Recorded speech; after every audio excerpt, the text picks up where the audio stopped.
Demi Allah saya katakan, saking sayangnya Allah kepada kita, tidak pernah menugaskan apapun kepada hamba itu. Yang sering kita sebut dengan ujian itu. Jadi nggak mungkin setiap hamba itu diuji kalau tidak diberikan perangkat untuk menyelesaikan ujian itu. Jadi kalau sedang punya persoalan, katakan dulu pada diri kita, insya Allah saya mampu mengatasi ini. Satu. Yang kedua, setiap masalah pasti ada solusinya. Kalau dipersingkat tuh begini, bahasa singkatnya, pasti selesai. Pasti selesai, insya Allah. Itu kalimat ini, dua kalimat yang mahal ini, itu memberikan pengaruh kepada jiwa tuh luar biasa. Dan itu sangat mahal, sangat mahal. Mulai detik ini diwajibkan bagi kalian menunaikan ibadah siam Ramadan. Seperti orang-orang dulu pun pernah mendapati kewajiban puasa itu. Tujuan desain dari ibadah puasa itu la'allakum tattaqun, supaya kalian mampu mengoptimalkan potensi takwa itu. Orang kalau sudah mendapatkan mutakin statusnya dan dia berlatih dengan amalan-amalan khusus, maka Allah jamin semua gerak langkah hidupnya akan langsung dibimbing oleh Allah dan dipastikan semua aktivitasnya berdampingan dengan kesuksesan dan kebahagiaan. Ya, kalau sebelum Ramadan nggak pernah tahajud, pasca Ramadan tahajud walaupun cuma 2 rakaat witir 1, berhasil. Tinggal jaga sampai mendapatkan kenikmatannya. Islam datang membawa risalah ketenangan. Dan memang Nabi Adam pun ketika pertama kali bertugas di bumi, Allah memerintahkan untuk memulai tugasnya di bumi itu langsung oleh Allah difirmankan, semua misi yang dikerjakan oleh Adam alaihissalam itu yang paling menariknya adalah disertakan dengan konsepsi ketenangan dan kesenangan. Jadi sebetulnya aktivitas dunia itu kalau kita mengikuti tuntunannya, itu prinsipnya itu tenang dan senang. Ingat itu ya, tenang dan senang. Baik, itu ada di Quran surah kedua Al-Baqarah di ayat 38. Qulnah bitu minha jami'a fa imma ya'tiyannakum minni huda faman tabi'a hudaya fala khaufun 'alaihim wala hum yahzanun. Sekarang misi dimulai, kata Allah. Adam, Hawa turun semua ke bumi, misi dimulai. Karena Nabi Adam, kakek moyang kita, dan istri beliau Sayyidah Hawa alaihissalam, ingat ya, Allah menciptakan manusia pertama itu Adam dan Hawa, bukan Adam dan Hendra. Ingat ya, Adam dan Hawa. Jelas? Betul ya? Betul. Jadi begitu kemudian disampaikan, misinya diviralkan. Apa tujuan mencipta Adam dan nanti keturunannya yang disebut dengan Bani Adam, disebutkan 7 kali dalam Al-Quran itu, fungsinya adalah di bumi terkait dengan ibadah. Quran surah ke-51 ayat 56, "Wa ma khalaqtul jinna wal insa illa liya'budun." Nanti pekerjaan ibadahnya bukan di langit. Yang di langit ada malaikat yang bertasbih, bertahmid, bertakdis. Nanti di ayat 30 terusannya ditemukan. Ya kan? Wa nahnu nusabbihu bihamdika wa nuqaddisu lak. Ya kan? Ada yang di langit. Cuma tugas kita bukan di langit. Tugasnya di mana? Di bumi. Itu yang dimaksudkan Al-Baqarah ayat 30. Wa idh qala rabbuka lil malaikati inni ja'ilu fil ardi khalifah. Tugas kita memakmurkan bumi, tugas kita beribadah di bumi ini. Karena tugasnya di bumi, maka Adam diturunkan. Ketika sudah siap, diturunkan ke bumi. Yang paling menarik, perhatikan kalimatnya.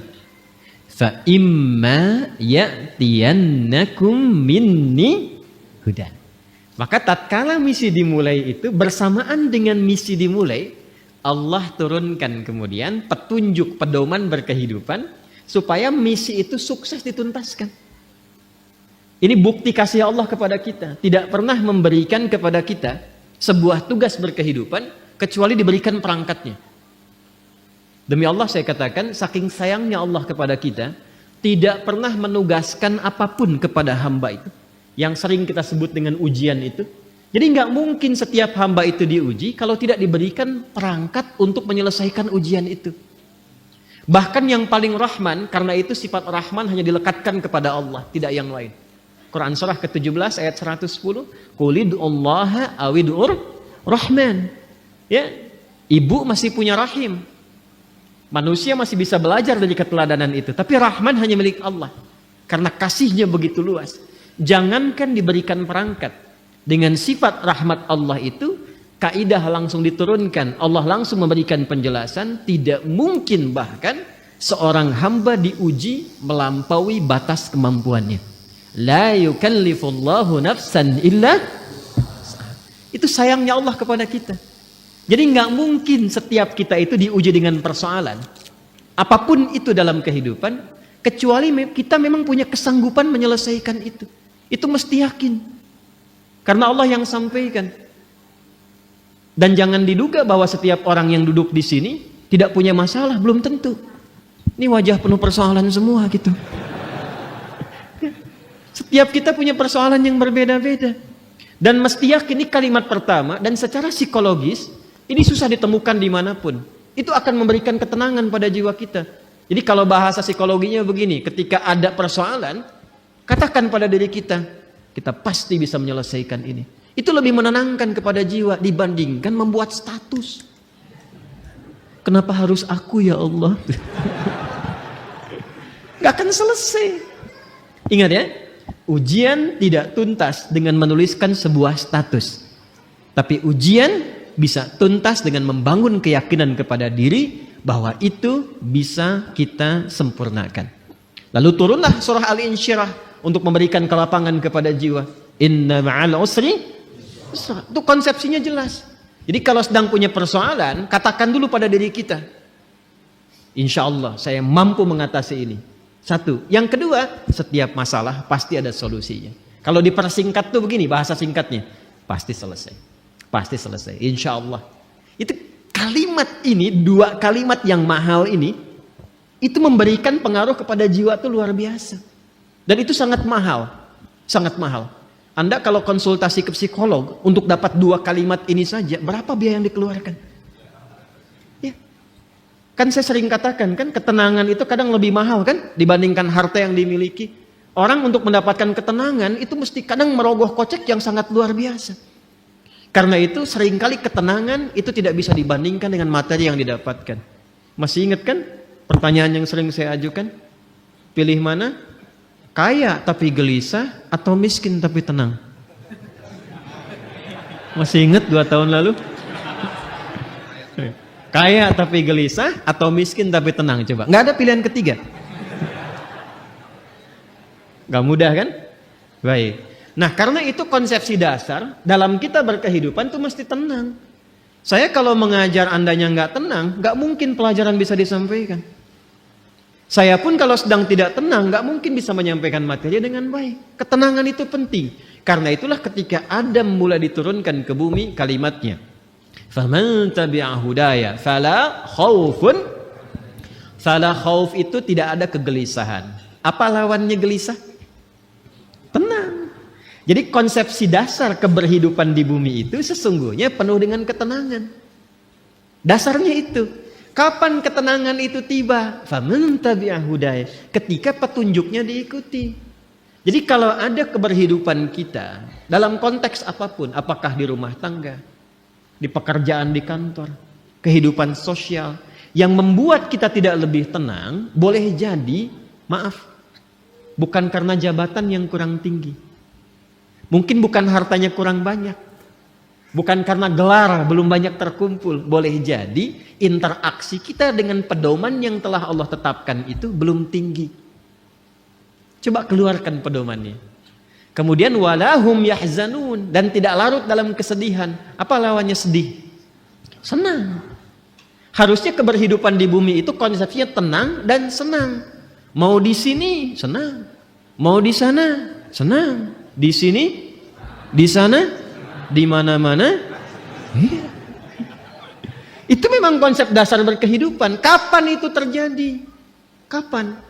Bukan untuk disyairkan, dilirikkan, tapi untuk dikaji. Ketika faman tabi'a hudaya, ketika pedoman itu diikuti. Karena itu, saking rahmannya Allah kepada kita dari sejak generasi Adam alaihissalam, kemudian berganti berketurunan, Adam, Hawa menyatu, melahirkan keturunan. An-Nisa ayat yang pertama, ya ayyuhan nasu taqu rabbakumul ladzi khalaqakum min nafsin wahidah wa khalaqa minha wa batha minhuma rijalan katsiran wa nisaa wattaqullaha alladzi tasaaluna bihi wal raham. Innallaha kana 'alaikum raqiba. Adam, Hawa, Quran surah 4 ayat 1 menyatu melahirkan keturunan lelaki dan perempuan.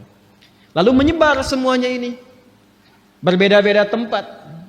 Ya, boleh jadi beda RT, beda RW, beda kecamatan sampai beda benua. Bahkan sukunya bisa tidak sama. Dalam bahasa Arab perbedaan komunitas disebut dengan sya'bun, jamaknya disebut syu'ubun. Suku disebut dengan qabilah, jamaknya qabail. Maka turun Quran surah ke-49 ayat ke-13. Ya ayyuhan nasu, hei semua manusia yang berinteraksi dalam kehidupan. Jadi kalau disebutkan nas itu sifat manusia yang punya sifat sosial, akan butuh orang lain. Pasti berinteraksi. Kata Allah, hei semua manusia tanpa kecuali, yang dekat, menengah ataupun jauh. Jadi yang merasa dekat dengan orang lain, dekat dengan Allah, atau menengah, ataupun tinggalnya di tempat yang jauh. Karena ia itu panggilan disebutkan 361 kali dalam Al-Quran, memanggil dengan semua jarak. Ayyuha, ayyunya munada, haknya tanbih. Ayyuha disebutkan 150 kali dalam Al-Quran, berfungsi untuk menguatkan dan mengingatkan. Kata Allah, saya tegaskan, saya ingatkan. Kalian semua itu inna khalaqnakum min dzakari wa untha. Dengan keagunganku. Jadi saking kita itu dinilai tinggi oleh Allah, maka ayatnya dibuka dengan kata inna, menggunakan bentuk ta'zimun nafsi li ta'zimi sya'ni. Rumus cepatnya begini, rumus cepatnya. Jika ada dalam Al-Quran dibuka dengan kata inna, naknya panjang, tidak pendek. Karena ada inna, ada inna. Jelas? Wal 'asr. Quran surah 103. Wal 'asr. Innal insana lafi khusr. Itu yang pendek. Innal insan. Ya, itu inna di situ huruf taukid. Inna harfu nasbin wa taukidin tansibul isma wa tarfa'ul khabara mabniyun 'alal fathi la mahalla lahu minal i'rabi. Itu gramatikal nahwunya. Tapi kalau ada panjang inna,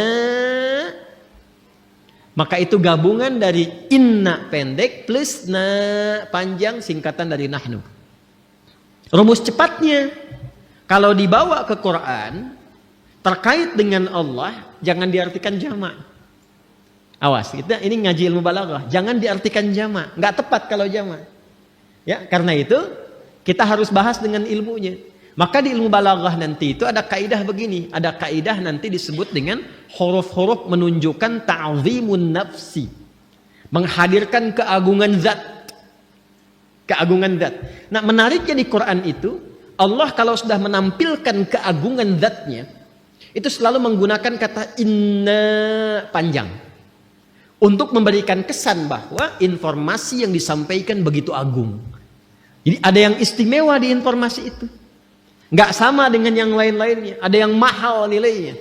Istimewa sekali. Saking istimewanya, Allah menghadirkan keagungan zatnya untuk menunjukkan keagungan informasi yang disampaikan. Contoh. Tiap hari ada siang, ada malam ya. Sebelum kehidupan berakhir. Malam itu kan normal. Setiap berganti, sekarang malam. Kemarin ada malam? Ada ya? Baik. Malam itu bahasa Arabnya lail. Tapi ketika yang ada istimewa di malam itu, maka pakai tak di ujungnya. Dari lail jadi lailah. Saya tanya begini. Kemarin saat Ramadan, ada malam yang istimewa nggak? Namanya malam apa? Lailatul Qadar. Baik ya? Kalau ada tak berarti istimewa ya. Coba lihat surahnya, surah ke-97. Bukankah ketika menyebutkan malam Al-Qadar itu di depannya pakai inna panjang? Inna anzalnahu fi, untuk memberikan kesan bahwa informasi yang disampaikan begitu istimewa. Nah, kita ini manusia itu bukan makhluk biasa. Ini makhluk istimewa, Pak, Ibu. Jadi jangan melihat diri kita itu sebagai sesuatu yang rendah, tidak. Allah murka itu. Ya, kita itu makhluk yang istimewa. Saking istimewanya, itu Allah sudah menyampaikan dengan kalimat yang sangat indah dan menghiasi kita dengan segala kemuliaan dari ujung kepala sampai ujung kaki. Itu mulia. Buka Quran surah ke-17 Al-Isra ayat ke-70. Walaqad karramna bani Adam. Tuh, ada lam, ada qad. Lamnya taukid, qadnya tahqiq. Ya, jadi qad itu bisa tahqiq, bisa takrib, bisa taukid. Walaqad karramna, dan aku tegaskan kata Allah, aku jamin.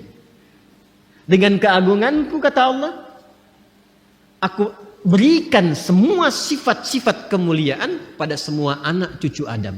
Jadi dari ujung kepala sampai ujung kaki kita itu mulia. Ingat, harus paham ini ya. Saking mulianya kita ini dijaga oleh Allah supaya semua bagian tubuh kita itu tidak berinteraksi dengan segala yang bersifat hina. Karena itu semua fungsi tubuh kita harus digunakan pada yang baik-baik, pada yang mulia-mulia. Untuk itulah kenapa ada ayat turun membimbing tentang bagaimana cara menatap. Jadi melihat saja diatur. Kalau binatang kan tidak diatur. Coba lihat, monyet kan segera dilihat kan? Halo? Kenapa jadi tegang begini? Coba ke Ragunan, lihat monyet. Monyet segala dilihat kan? Apa saja dilihat? Pisang dilihat. Kacang dilihat, antum dilihat, ibu-ibu mau pakai jilbab mau nggak pakai jilbab dilihat juga, mau yang ada aurat, yang terbuka aurat, yang tertutup dilihat juga. Itu siapa? Monyet.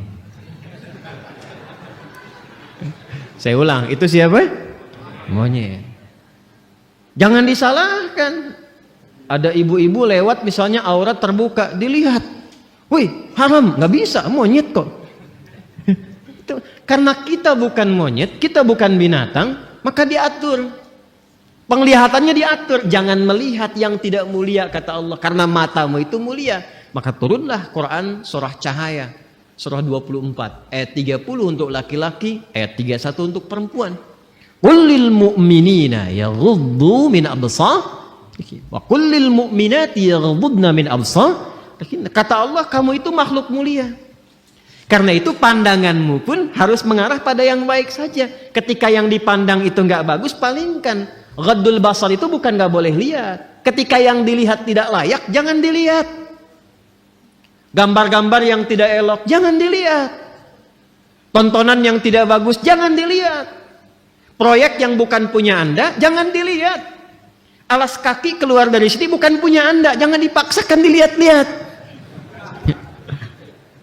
Paham? Kenapa? Karena kita itu mulia, maka muncul hukum haram. Haram itu akarnya seakar dengan kata hormah. Diserap ke dalam bahasa Indonesia menjadi hormat. Hormat itu dari bahasa Arab. Asalnya hukum haram itu, ini dasarnya filosofinya, maknanya. Kenapa hukum haram ini muncul? Dasarnya bukan ingin membatasi manusia beraktivitas, bukan. Tapi Allah menginginkan kehormatan kita terjaga. Jangan dilakukan. Kalau kamu mengerjakan ini, kehormatan kamu runtuh di hadapan Allah dan manusia. Coba silahkan cek. Kalau ada orang mencuri dan diketahui mencuri dipublikasikan, kehormatannya runtuh tidak? Runtuh. Pezina diketahui, runtuh. Pembegal, pencuri, perampok, koruptor, terbuka, runtuh. Allah tidak ingin. Allah tuh sayang dengan kita. Jangan sampai terjadi. Jadi tidak harus semua dilihat. Yang melihat semuanya tanpa batasan, siapa? Jadi kalau ada manusia ingin selalu melihat tanpa ada batasan,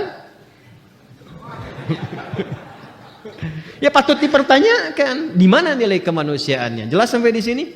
Ini gambaran ujung kepala sampai dengan ujung kaki. Jadi Allah tuh saking sayangnya, satu, menginginkan kita selalu tenang, senang, menginginkan kita terhormat. Jadi kurang sayang apa lagi? Kurang sayang apa lagi? Nah, dan yang paling menarik adalah ketika kita terlahir ke muka bumi ini, diberikanlah kemudian bekal-bekal untuk mendapatkan itu semua.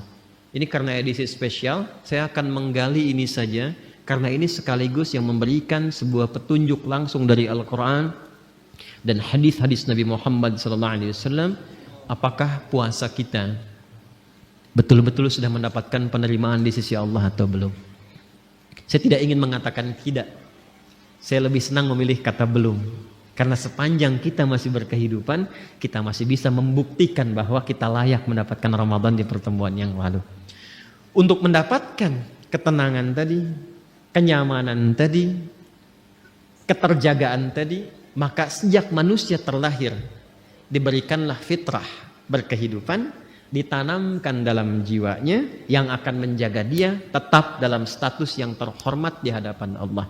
Itulah potensi fitrah yang disebut dengan takwa. Maka turunlah Quran surah ke-91 di ayat 7 sampai dengan ayat 10. Wa nafsin wa ma sawwaha. Dan demi jiwa setiap manusia yang disempurnakan penciptaannya. Fa'alhamaha fujuraha wa taqwa. Maka demi menyempurnakan itu ditanamkanlah pada dirinya fitrah.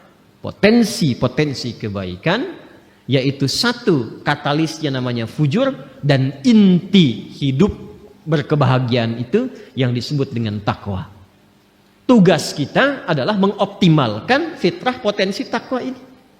Jadi kalau kita bisa keluarkan itu, naik cahayanya, naik ke mata, itu mata tidak akan pernah menatap kecuali yang baik-baik saja. Turun ke lisan orang yang sudah punya takwa, itu lisannya akan terjaga. Tidak pernah dia bertutur kecuali yang mulia saja. Sampai ke ujung kaki. Dan menariknya, selama kita menunaikan ibadah siam itu, puasa Ramadan, seluruh ibadahnya, siang, malamnya, subuhnya, sorenya, itu desain ibadahnya semua untuk mengoptimalkan potensi takwa kita. Karena itulah ketika turun perintah puasa di Al-Baqarah ayat 183, maka ditutuplah di akhir ayatnya dengan apa yang tadi kita utarakan. Ya ayyuhalladzina amanu kutiba alaikumus siyam kama kutiba alal ladzina min qablikum la'allakum tattaqun.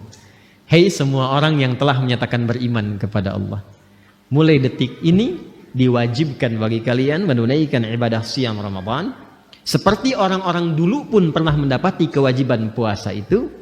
Tujuan desain dari ibadah puasa itu la'allakum tattaqun, supaya kalian mampu mengoptimalkan potensi takwa itu. Kalau sudah jadi mendapati bagian dari takwa itu, maka berubah nanti namanya. Kalau sendiri disebut taqi, kalau jamak disebut muttaqin. Kalau jamak disebut apa? Muttaqin. Orang kalau sudah mendapatkan muttaqin statusnya dan dia berlatih dengan amalan-amalan khusus, maka Allah jamin semua gerak langkah hidupnya akan langsung dibimbing oleh Allah dan dipastikan semua aktivitasnya berdampingan dengan kesuksesan dan kebahagiaan. Itu konsepsi dasar di ayat 2 sampai dengan 5 di surah Al-Baqarah. Dzalikal kitabu la raiba fihi hudal lil muttaqin. Siapa muttaqin itu? Ayat 3-nya. Alladzina yu'minuna bil ghaib. Baik, latihannya. Wa yuqimunas wa mimma razaqnahum walladzina yu'minuna bima unzila ilaihi wa ma unzila min wa bil akhirati hum yuqinun. Lihat, ulaika ala hudam rabbihim wa ulaika humul muflihun. Langsung ke ayat 5. Mereka itulah orang-orang yang akan selalu diberikan bimbingan oleh Allah dalam setiap langkah hidupnya. Tidak ada yang paling indah kecuali mendapatkan bimbingan Allah. Hidayah itu coba citrakan sebagai bimbingan. Ya, betul petunjuk dalam bahasa Arab. Petunjuk betul. Tapi petunjuk itu kalau kita tarik lebih dekat jadi terbimbing kita kan? Bimbingan dalam berkehidupan. Ada orang-orang yang selalu dibimbing Allah. Lisannya bertutur dibimbing. Bekerjanya dibimbing. Dan itu mahal. Ada orang yang ingin mendapatkan itu sampai rajin tahajud. Kan diantara manfaat tahajud itu kan mendapatkan bimbingan Allah. Ya, Quran surah ke-17 masih ingat? Ayat 79 itu sampai dengan ayat 81. Wa minal laili fatahajjad bihi nafilatal laka asa ay yab'atsaka rabbuka maqaman mahmuda. Kemudian apa yang terjadi? Wa qur rabbi adkhilni mudkhala sidqin wa akhrijni mukhraja sidqin waj'alni lil muttaqina masyaallah waj'alni min ladunka sultanan nasira. Jadi teman-teman sekalian, itu mahal itu.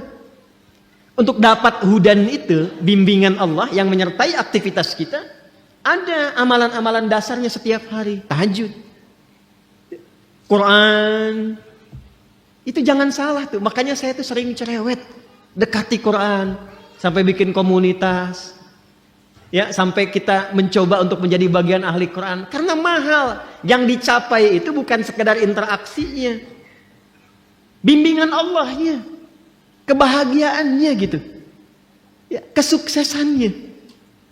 Nah, saat Ramadan itu, bukankah semuanya itu ditampilkan? Coba lihat, waktu Ramadan tahajud gak? Kan konsepsi dasar qiyam Ramadan, tarawih itu untuk membiasakan tahajud kan? Tarik waktunya, diawalkan menjadi qiyam. Kalau malam setelah tidur tahajud. Tapi kalau kita lakukan ba'da isya tanpa tidur disebut qiyam Ramadan. Itu latihan pokok supaya terbiasa. Apa di antara manfaatnya? Supaya mendapatkan perlindungan dan bimbingan Allah Subhanahu wa taala. Bukankah saat Ramadan rajin infak? Coba dicek. Bahkan hampir tiap masjid mengumumkan setiap akan kultum tarawih, infak di malam kemarin berjumlah sekian. Bukankah saat Ramadan mencari anak yatim, fakir miskin, ada zakat fitri? Ramadan kemarin khatam Quran? Khatam ya? Alhamdulillah. Bukankah saat Ramadan rajin sholat? Itu kan semua amalannya amalan takwa. La'allakum tattaqun. Bukankah itu yang dimaksudkan wa yuqimunas shalah wa mimma razaqnahum yunfiqun walladzina yu'minuna bima unzila ilaik sampai ke wabil akhirati hum yuqinun. Sekarang tinggal kita rasakan setelah melewati Ramadan sampai dengan hari ini, kurang lebih sampai dengan 24 atau 25 Syawal di hari ini, coba rasakan. Sudah dapat belum? Ulaika ada hudam mir rabbihim wa ulaika humul muflihun. Pertanyaan terbesarnya, apakah sampai detik ini kita sudah menjadi bagian dari insan bertakwa atau belum? Kalau sudah mendapati itu, kita bagaimana cara mempertahankannya? Kalau belum mendapati itu, bagaimana mengoptimalkannya? Itu yang coba kita gali di pertemuan malam hari ini. Jadi apa yang saya uraikan tadi, ba'da maghrib sampai ini baru muqaddimah ya. Baik. Yuk catat dulu surahnya sama ayatnya. Alhamdulillah. 1. Catat dalilnya dulu. Ini bahasan spesial yang mungkin tidak saya bahas lagi, karena selanjutnya kita akan kembali mengaji kepada tafsir, dan nanti saya akan berikan referensi-referensi untuk kajian kita berikutnya. 1. Quran surah ke-91 ayat 7 sampai 10. Sudah? 2. Quran surah ke-12 Yusuf. Yang tadi Asy-Syams, yang sekarang surah Yusuf. Ayat 53. Ayat 53. Sudah? Selanjutnya Quran surah ke-2 Al-Baqarah. Ayat 2 sampai ayat 5. Selanjutnya Quran surah ke-4 An-Nisa ayat 17 sampai ayat 18. Selanjutnya yang kelima, ini yang pokok saja ya, nanti yang lainnya saya detilkan. Quran surah ke-89 Al-Fajr ayat 27 sampai ayat 30. Sudah? Baik. Oke, pelan-pelan.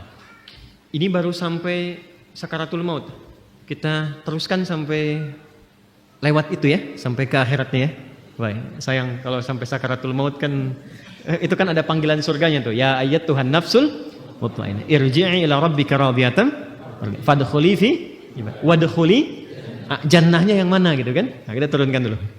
1, teruskan 6 berarti ya. 6. 3 aja ya. Kan ada beberapa yang bisa kita dapati, kita turunkan 4 lah malam ini, mungkin gak cukup ke semuanya.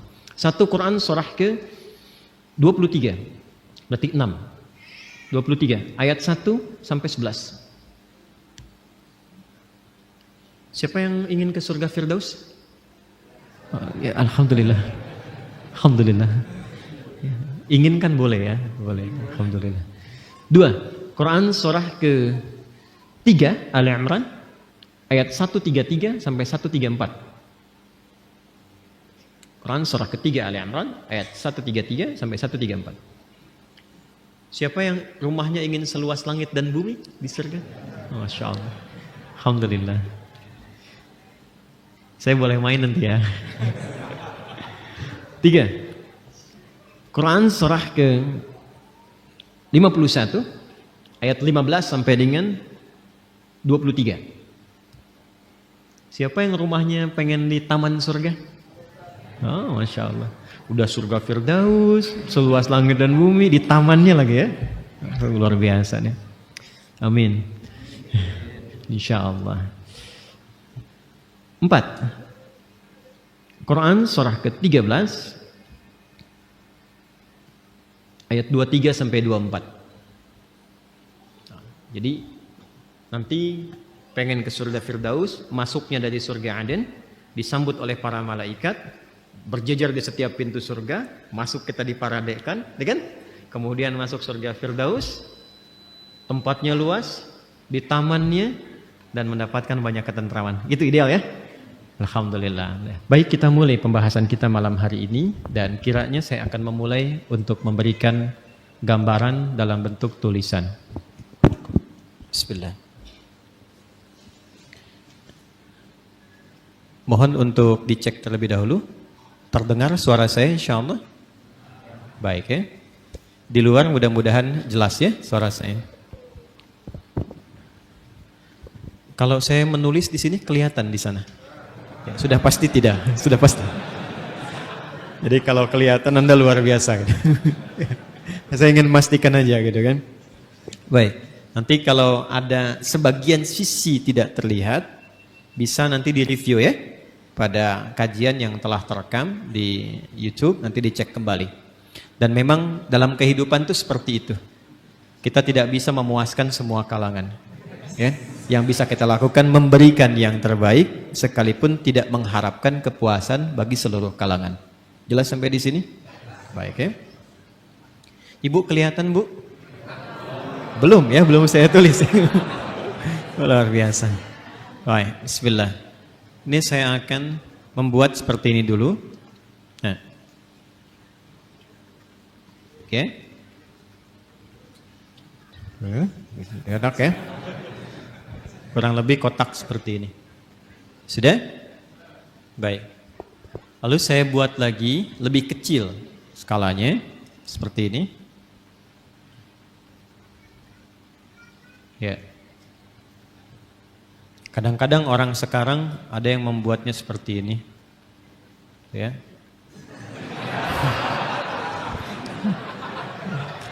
Kita hapus saja ya. Jangan menggoda, saya sudah berkeluarga. Dah, oh susah dihapus rupanya. Memang kalau hati sudah tersakiti agak sulit untuk dikembalikan. Dah. Ya sudahlah, ini bagian yang terakhir. Ini takin begini. Ya, baik. Gambar apa ini? Sudah ya? Baik, lihat baik-baik sekarang. Sekarang baru akan saya berikan namanya. Kotak besar, bagian terluar, tak tuliskan dengan nama Sadrun. Sadrun, Sad, Dal, Ra. Jamaknya Sudur. Sudah? Tenang, pelan-pelan dulu. Saya tes ya. Kotak besar bagian terluar diberi nama dengan apa? Sadrun. Jamaknya apa? Sudurun.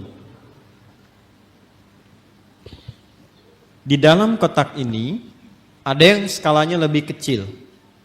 Yang kedua ini, setelah kotak yang besar, di dalamnya ada lagi. Ini ilustrasi saja ya. Saya buat kotak lagi, diberi nama Qalbun. qalbun. Jamaknya qulubun.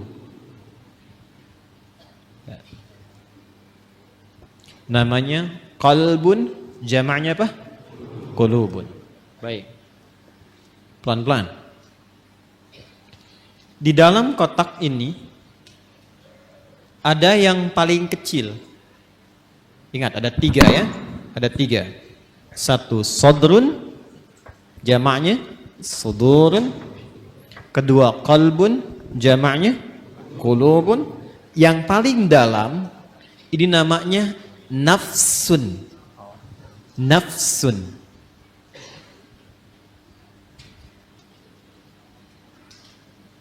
Nafsun. Apa jamaknya? Nafsun. Pelan-pelan. Jamaknya, namanya nafsun, jamaknya bisa 2. Bisa anfus, bisa nufus. Ya? Bisa anfus, bisa nufus. Ya. Anfus dan nufus. Infus tidak ada kaitannya. Ya. Jadi nafsun jamaknya anfus dan nufus. Sudah. Di dalam nafsun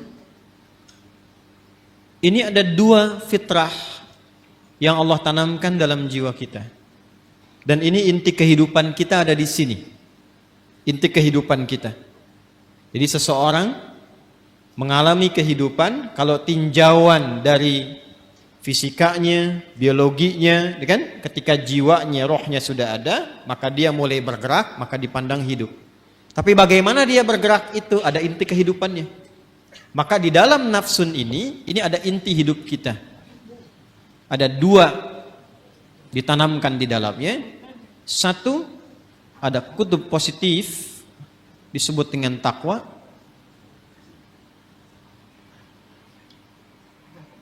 Ada lawan dari sini, terlihat sekilas lawan.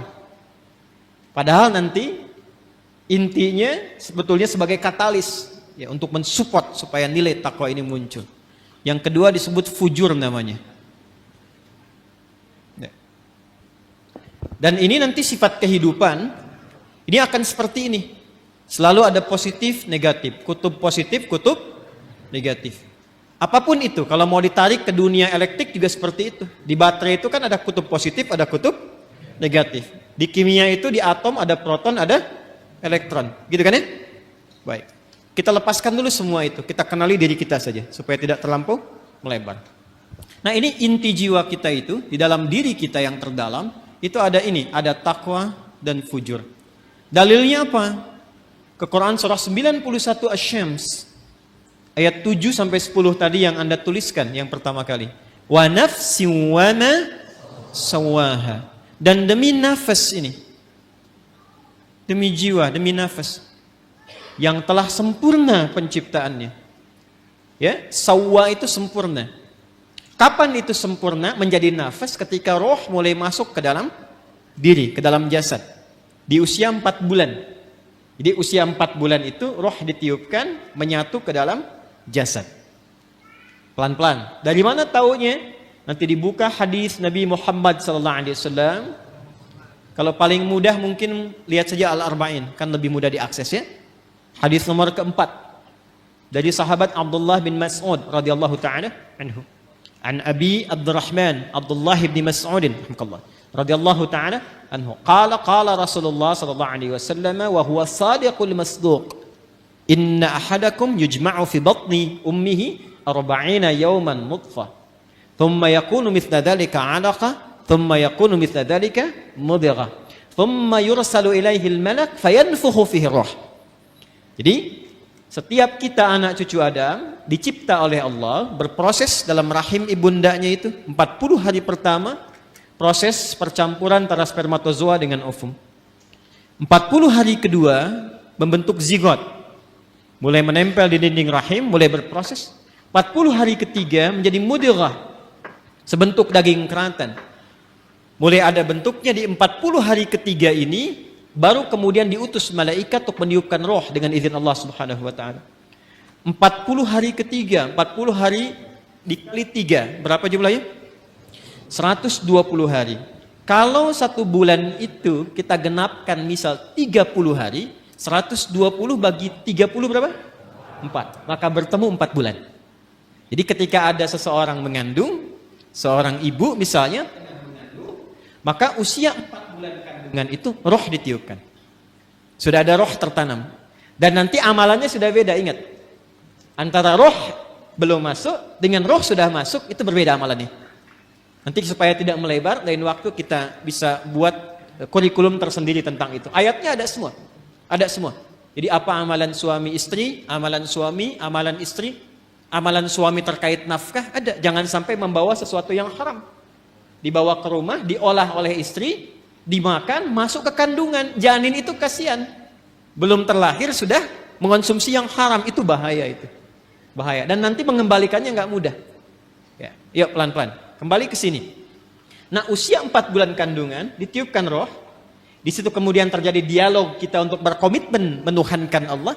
Nanti ada diabadikan di Quran surah ke-7 Al-A'raf ayat 172. Tadi saya berjanji detailnya tidak saya tuliskan dulu. Ini untuk melengkapi apa yang tadi disampaikan. Wa idh akhadha rabbuka min bani adama min zuhurihim dzurriyyatahum wa ashhadahum ala anfusihim alastu bi rabbikum qalu bala syahidna. Jelas sampai sini? Nah, ini usia 4 bulan kandungan. Ketika roh ditiupkan, menyatu kemudian dengan jasad, maka berubah nanti namanya menjadi nafas. Jelas? Berubah menjadi apa? Nafas. Dari sini kemudian muncullah tanda-tanda keberhidupan. Makanya diserap ke dalam bahasa Indonesia dengan nafas. Seseorang dikatakan hidup bila masih ada tanda-tanda nafas. Itu dalam bahasa Indonesianya.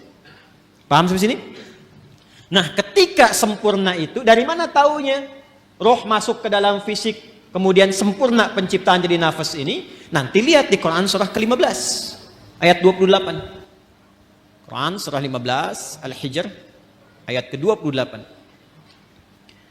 Wa idh qala rabbuka lil malaikati inni khaliqum bashara min salsalim min hamaim masnun. Teruskan ayatnya. Fa idza sawaituhu. Ini ada kalimatnya sawaituhu. Fa idza sawaituhu wa nafakhtu fihi min ruhi.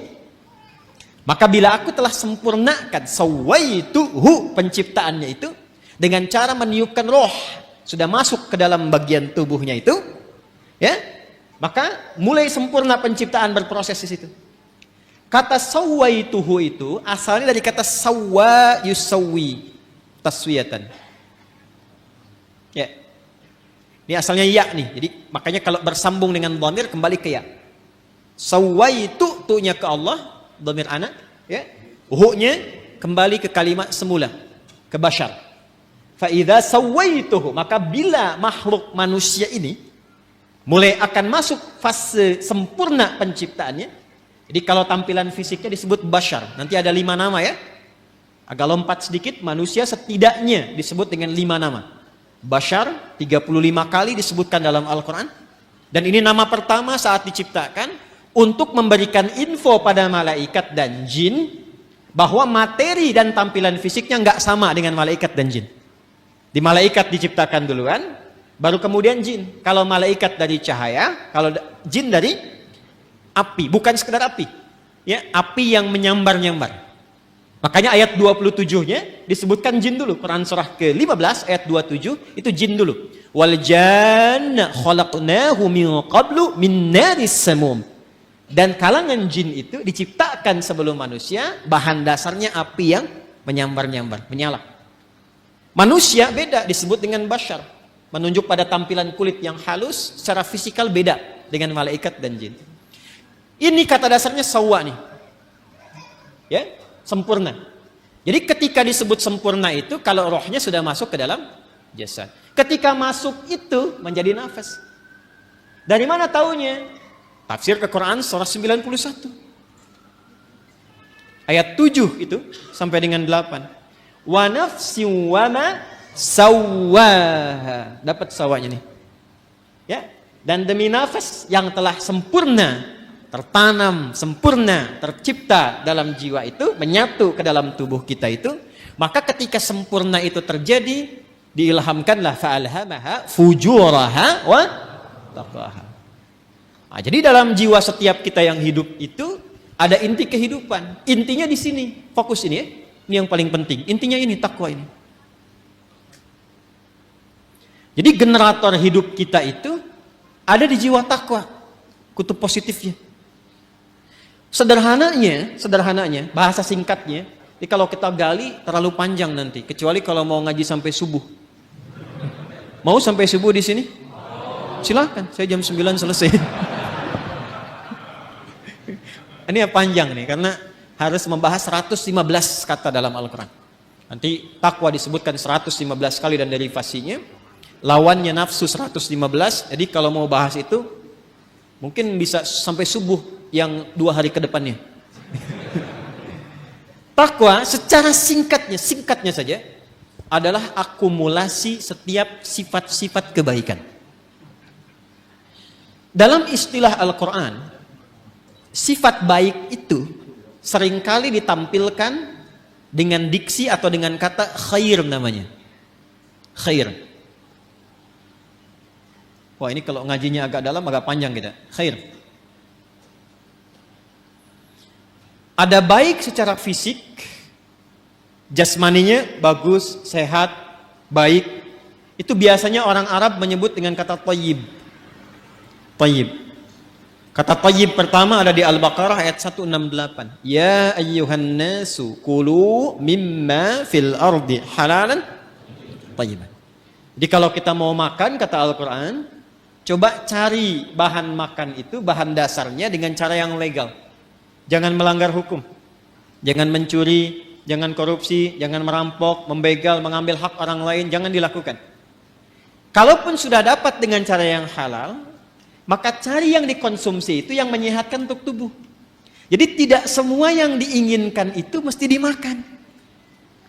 Ini satu kalimat ini kalau benar dipraktekkan, insya Allah tubuh kita itu sehat. Jadi kata Al-Quran, kalau mau makan, cari yang menyehatkan. Boleh, silahkan. Mungkin variasi menunya ada. Tapi sekiranya tidak menyehatkan, tidak harus dikonsumsi. Jelas ya? Itu indah sekali. Sehingga membuat tampilan fisik kita itu sehat. Sambal, bagus. Tapi sambal 1 baskom, tidak bagus. Membuat fisiknya sehat, kuat, itu namanya apa? Thayyib. Tapi kan tidak semua yang fisiknya sehat itu sifatnya juga sehat. Kan ada orang-orang yang tampilannya bagus, rapi, bersih, fisiknya kuat, tapi sifatnya kan nggak baik juga. Kan ibu tahu ya, Bang Thayyib itu. Dia kan sehat sebetulnya kan, fisiknya kuat, tapi 2 kali puasa, 2 kali lebaran, pulang-pulang. Ada apa itu? Ah, sekarang banyak yang fisiknya bagus, berdasi, berjas, tapi pencuri juga, ya, penipu juga. Ya, dan turunan-turunan yang lainnya. Kita tidak menginginkan itu. Ketika kebaikan fisik diiringi dengan kebaikan sifat, maka sifat itu disebut khair namanya. Khair. Nanti ada 6 ya. Ini untuk informasi saja cepat karena kita nggak mau bahasin terlalu jauh. Ada thayyib, ada khair, ada ma'ruf, ada ihsan, ada salih. Yang ke-6 ada birrun. Ya. Nanti lain waktu kita bisa turunkan kalau sedang membahas itu. Sekarang kita beralih ke sini saja dulu, ke khair. Jadi khair itu semua jenis-jenis sifat yang kita nilai baik. Jujur baik tidak? Itulah khair. Sabar baik? Baik, sabar. Rendah hati, tawadhu. Jadi semua sifat-sifat baik itu ada di sini. Karena itu yang paling menarik, masyarakat di zaman jahiliyah yang kehilangan sifat-sifat baik itu, sehingga seakan tidak mengenal sifat baik. Yang kaya ada, tapi karena tidak kenal sifat baik, kekayaannya digunakan pada yang tidak baik. Yang pintar ada, tapi karena tidak mengenal sifat baik, kepintarannya digunakan untuk berbuat yang tidak baik. Karena itu di zaman jahiliyah komplit semua. Pezina banyak, pemabuk ada, pembegal komplit, bahkan sekampung begal semua ada. di kota Ghifar itu. Ya, ada semuanya. Tapi ketika Allah Subhanahu wa taala menghendaki memilih Rasulullah sallallahu alaihi wasallam, memberikan pencerahan, membawa risalah rabbaniyah dengan Al-Qur'an itu, maka alhamdulillah berhasil merubah, mentransformasikan dari masyarakat jahiliyah, dikenalkan sifat-sifat baik lewat Quran itu. Ditunjukkan, dibimbing. Sehingga berubah. Kebayang nggak teman-teman sekalian? Enggak kan? Kan belum saya sebutkan. Dari yang tadinya itu keras, preman, jadi kekerasannya dialihkan pada ketegasan. Sehingga dibawa kemanapun jadi berkeadilan. Yang tadinya itu seorang yang royal, ya, dibawa kepada sifat-sifat sedekah, jadi senang berbagi. Yang tadinya angkuh, jadi tawadhu. Sehingga ketika mereka pun kemudian ikut Nabi ke Yathrib, Yathrib itu satu tempat yang sangat tertinggal jauh, ekonominya resesi, di bawah resesi, kencang lah. Konflik sosialnya tinggi. Aus Khazraj itu 6 abad belum pernah selesai pertikaiannya. Dibawa risalah ke sana, sifat-sifat ini muncul, jadi berubah menjadi suasana kota yang tercerahkan. Semua sifat baik ada di situ dan kisahnya viral. Sampai viral ke seantara wilayah Jazirah Arab, sehingga kalau orang mengatakan ada orang jujur di mana? Di sana tuh, Yathrib itu. Kalau mau cari orang paling tawadhu, ada di sana tuh. Sehingga ketika dikenal suasana kota, dalam bahasa Arab disebut Madinah, yang tercerahkan penuh dengan cahaya munawwarah. Maka dikenallah sampai dengan sekarang Al-Madinah Al-Munawwarah. Maka dipersaksikan langsung oleh Allah Subhanahu wa taala perubahan itu dari kalangan-kalangan komunitas pada masa itu, berubah dari jahiliyah menjadi punya sifat-sifat baik. Umat yang punya sifat-sifat baik disebut khair ummah. Maka turunlah Quran surah ketiga Ali Imran ayat 110 untuk memberikan keterangan itu. Kuntum khaira ummatin ukhrijat linnasi ta'muruna bil ma'ruf wa tanhauna 'anil munkar wa tu'minuna billah. Yang ingin saya katakan, kumpulan semua sifat-sifat baik ini kalau kita kumpulkan, akumulasinya itu ada di takwa di sini. Karena itu setiap manusia yang terlahir itu punya kecenderungan berbuat baik, siapapun dia. Itu diantara fitrah. Nah, ini yang disebut fitrah tuh ini. Jadi kembali ke fitrah tuh kembali ke sini. Ya, kembali ke fitrah, kembali ke sini. Menjadi lebih meningkat, tereksplor jiwa takwanya. Apa diantara fitrah itu? Yang pokok dua. Satu adalah kecenderungan pada kebaikan. Karena itu manusia sejelek apapun, itu tetap sebetulnya punya fitrah baik dalam jiwanya. Punya fitrah baik. Karena itu pencuri pun, itu pada hakikatnya nggak mau dicuri. Silahkan cek. Ya, pencuri pun nggak mau dicuri. Ya, siapapun, penipu pun nggak mau ditipu. Kan saya pernah cerita 2 tahun lalu, masih ingat? 2 tahun lalu kan? Ya kan? 3 orang pencuri, 1 ketuanya, 1 asisten, yang 1 anggota kan. Begitu mereka mencuri itu, tiba-tiba setoran. Biasa setorannya sekian, yang 1 kurang, yang asisten. Begitu dicek ternyata dia nyimpan di belakang sakunya. Ketahuan, kata bosnya, kamu mencuri ya, padahal mereka baru mencuri. Jadi sejatinya setiap manusia itu tidak ingin berbuat curang. Hatinya pasti menolak. Nah, itu fitrah yang harus disentuh untuk kembali. Karena itu saya tidak terbiasa untuk mencela misalnya. Ya, yang sudah tercela itu nggak harus dicela lagi. Buang-buang energi mencela yang sudah tercela. Kita doakan sepanjang masih hidup dia punya hak untuk soleh. Orang salah itu, ingat ini ya, orang salah itu sepanjang masih berkehidupan tetap punya hak untuk soleh. Karena itu kita kewajibannya membantu dia untuk menemukan haknya itu. Jadikan jembatan diri kita. Kadang-kadang fikih dakwah itu bisa lebih bermakna dibandingkan dengan fikih-fikih terapan syariat. Jadi kadang-kadang yang didahulukan tuh fikih dakwah dulu, bukan hukum dulu secara fikih syariat. Contoh misalnya, di samping masjid ada orang Islam. Misal, di masjid manapun misalnya, ada orang Islam, tetangga masjid, dekat masjid. Ilustrasinya, ini masjid misalnya, di sini rumah, ya jarak 5 meter, ini speaker masjid ke sini misalnya. Ya. Sepeda ada, motor ada, mobil ada. Tapi masih belum mau ke masjid. Tetangga masjid mengaku beriman, nggak mau ke masjid. Apa hukumnya? Oh, bakar rumahnya. Enggak. Ya. Nah, sebelum kita berbicara hukum haram, hukum halal, hukum ini itu, kita baca dulu dengan fikih dakwah. Hukumnya ajak dia ke masjid. Paham? Minimal kita doakan dalam sujud. Masih ingat 2 tahun lalu? Selalu begitu kan kisahnya kan? 2 tahun lalu saya pernah cerita kan? Ya, satu kali di satu tempat komplek bagus, tapi bukan di sini. Jangan khawatir warga di sini, bukan di sini. Sebelum saya ke sini, ada cerita, Ustaz, komplek ini mewah bagus, tapi warganya Muslim belum senang ke masjid, sehingga safnya itu sedikit gitu. Oh begitu Pak, Masya Allah saya bilang. Sudah didoakan? Sudah ditengok? Belum. Kalau begitu begini Pak, besok Bapak beli buah. Habis subuh libur, ya Sabtu, dari masjid bawa buah, mampir ke rumahnya dia. Yang Muslim itu yang belum ke masjid. Nanti Bapak ke situ kalau dia tanya, Assalamualaikum, aja apa kabar? Bapak bilang, Waalaikumsalam warahmatullahi wabarakatuh. Dia, Bapak sehat, saya kira Bapak sakit. Nggak kelihatan di masjidnya ada buah gitu. Coba aja dulu. Itu alhamdulillah tuh. Pekan depannya, nambah jamaah itu. Pulang ke masjid. Kadang-kadang itu mesti didahulukan ya. Itulah khair. Itulah khair. Jadi akumulasi dari setiap ini, khair itu membentuk karakteristik apa? Takwa. Nah ini mesti dioptimalkan.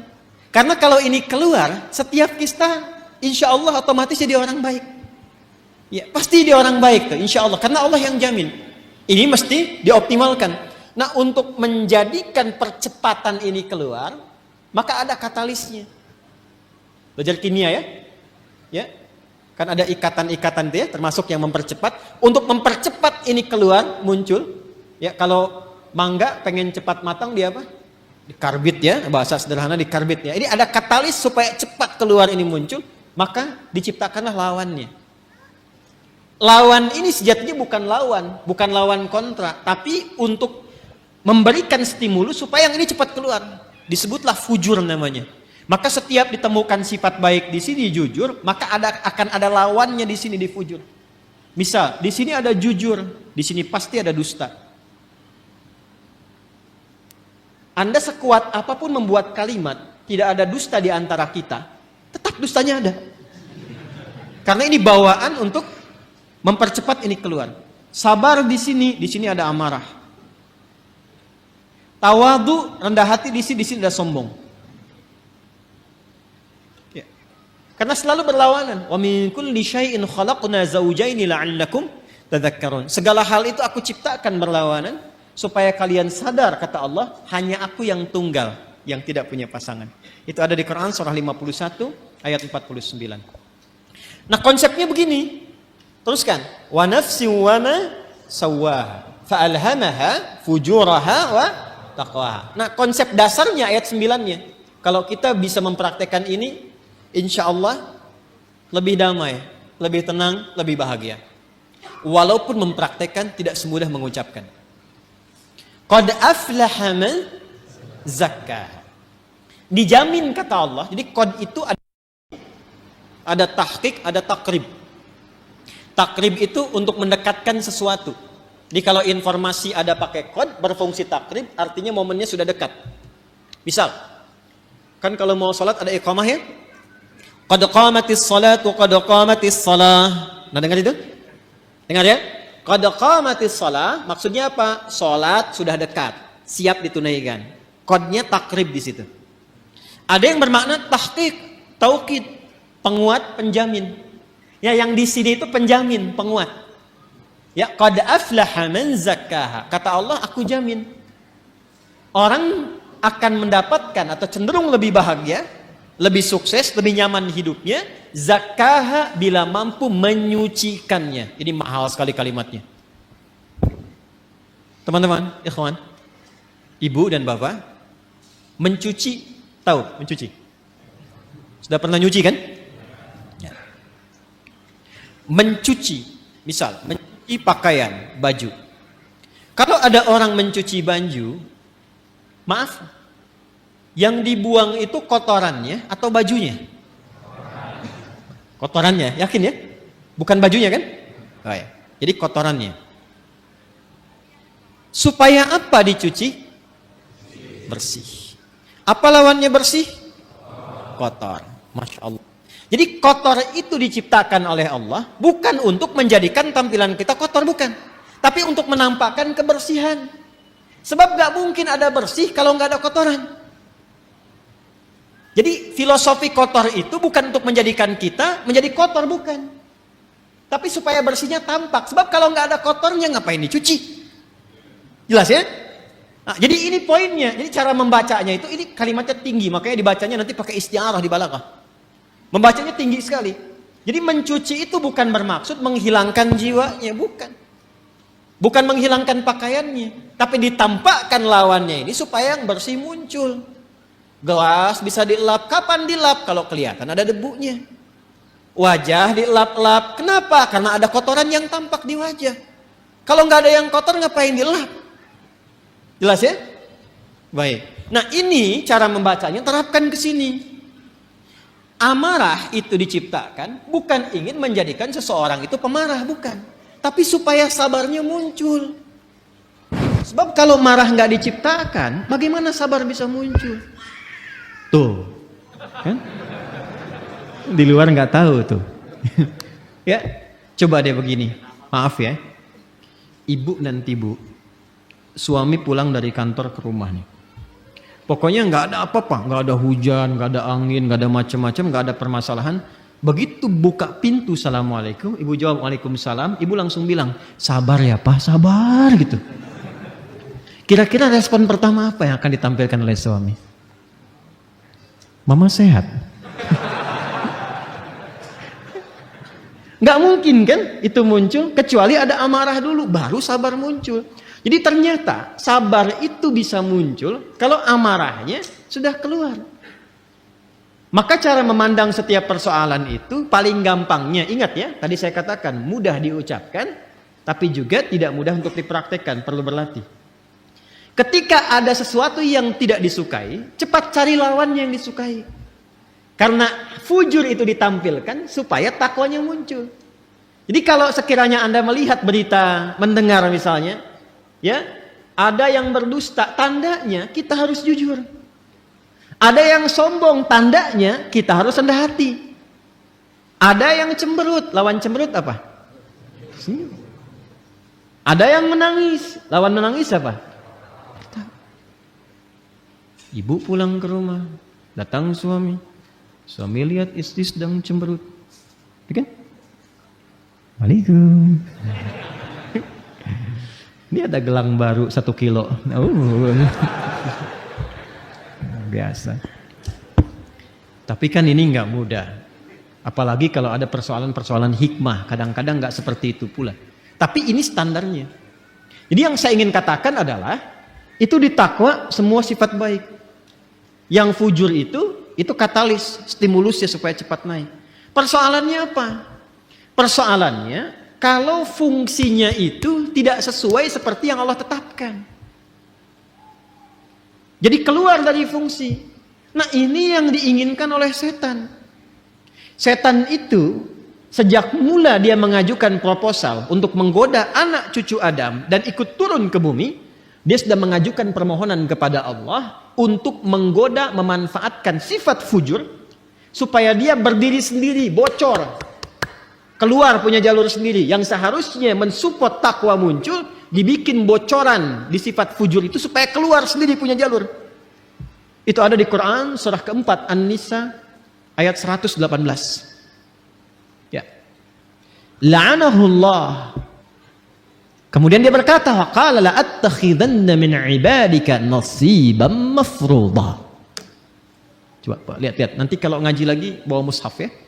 Ya, Quran surah keempat ayat 118. Paling kanan tuh agak ke bawah. Setan dilaknat oleh Allah, lantas dia mengajukan permohonan. Ya Allah, perkenankan aku Ya, berikan aku kesempatan untuk membuktikan aku lebih hebat dibandingkan dengan Adam, katanya. Selalu begitu.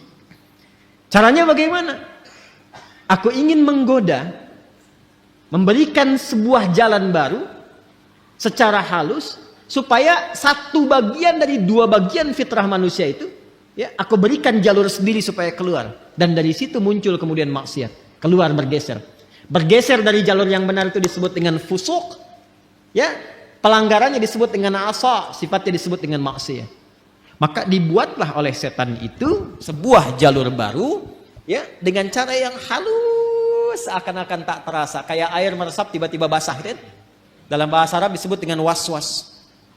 Maka dia masuk dari jalur ini, dari atas, sodrun, sudur. Alladzi yuwaswisu fi, masuk lewat sini,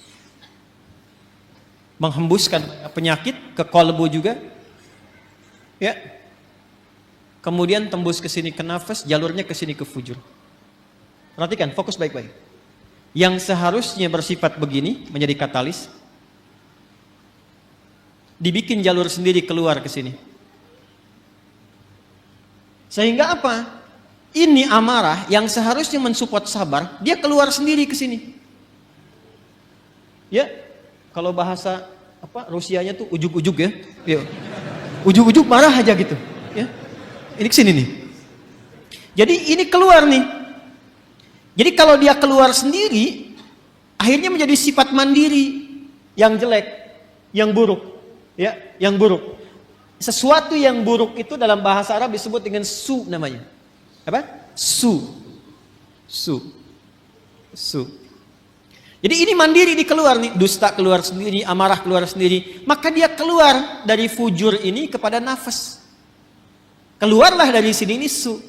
Jadi setan memberikan was-was, memerintahkan tuh amar.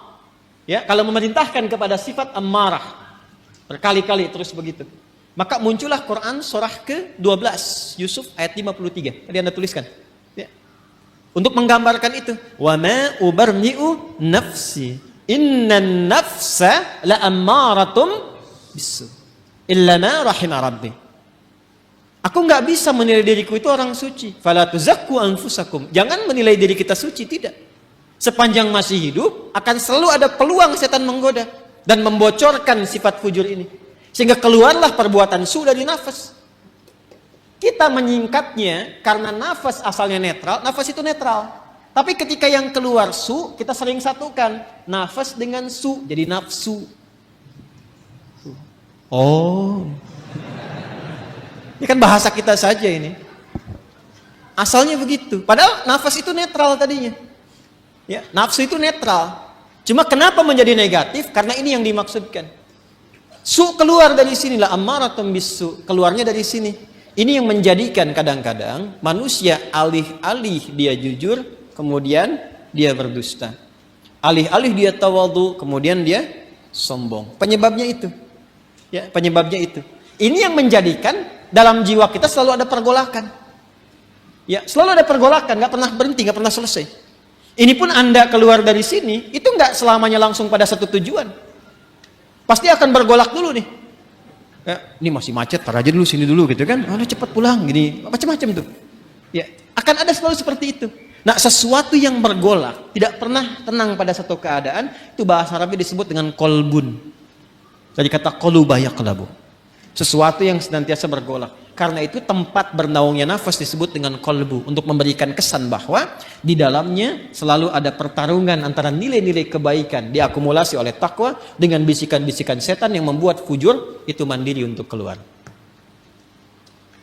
Apakah Allah membiarkan begitu saja? Tidak. Allah punya sifat Rahman, punya sifat Rahim, dan rahmat Allah kepada hambanya itu tidak bisa dinilai, saking luasnya. Saking luasnya. Maka saking sayangnya Allah kepada kita, ditetapkanlah dua hal. Dan ini yang betul-betul kita jaga. Betul-betul kita jaga. Untuk bisa mengoptimalkan takwa ini, sekaligus menekan supaya fujurnya tetap pada fungsinya. Kalau bisa kita kerjakan dan optimalkan dua hal ini, maka tidak ada tempat bagi setan untuk membangun celah pada jiwa kita.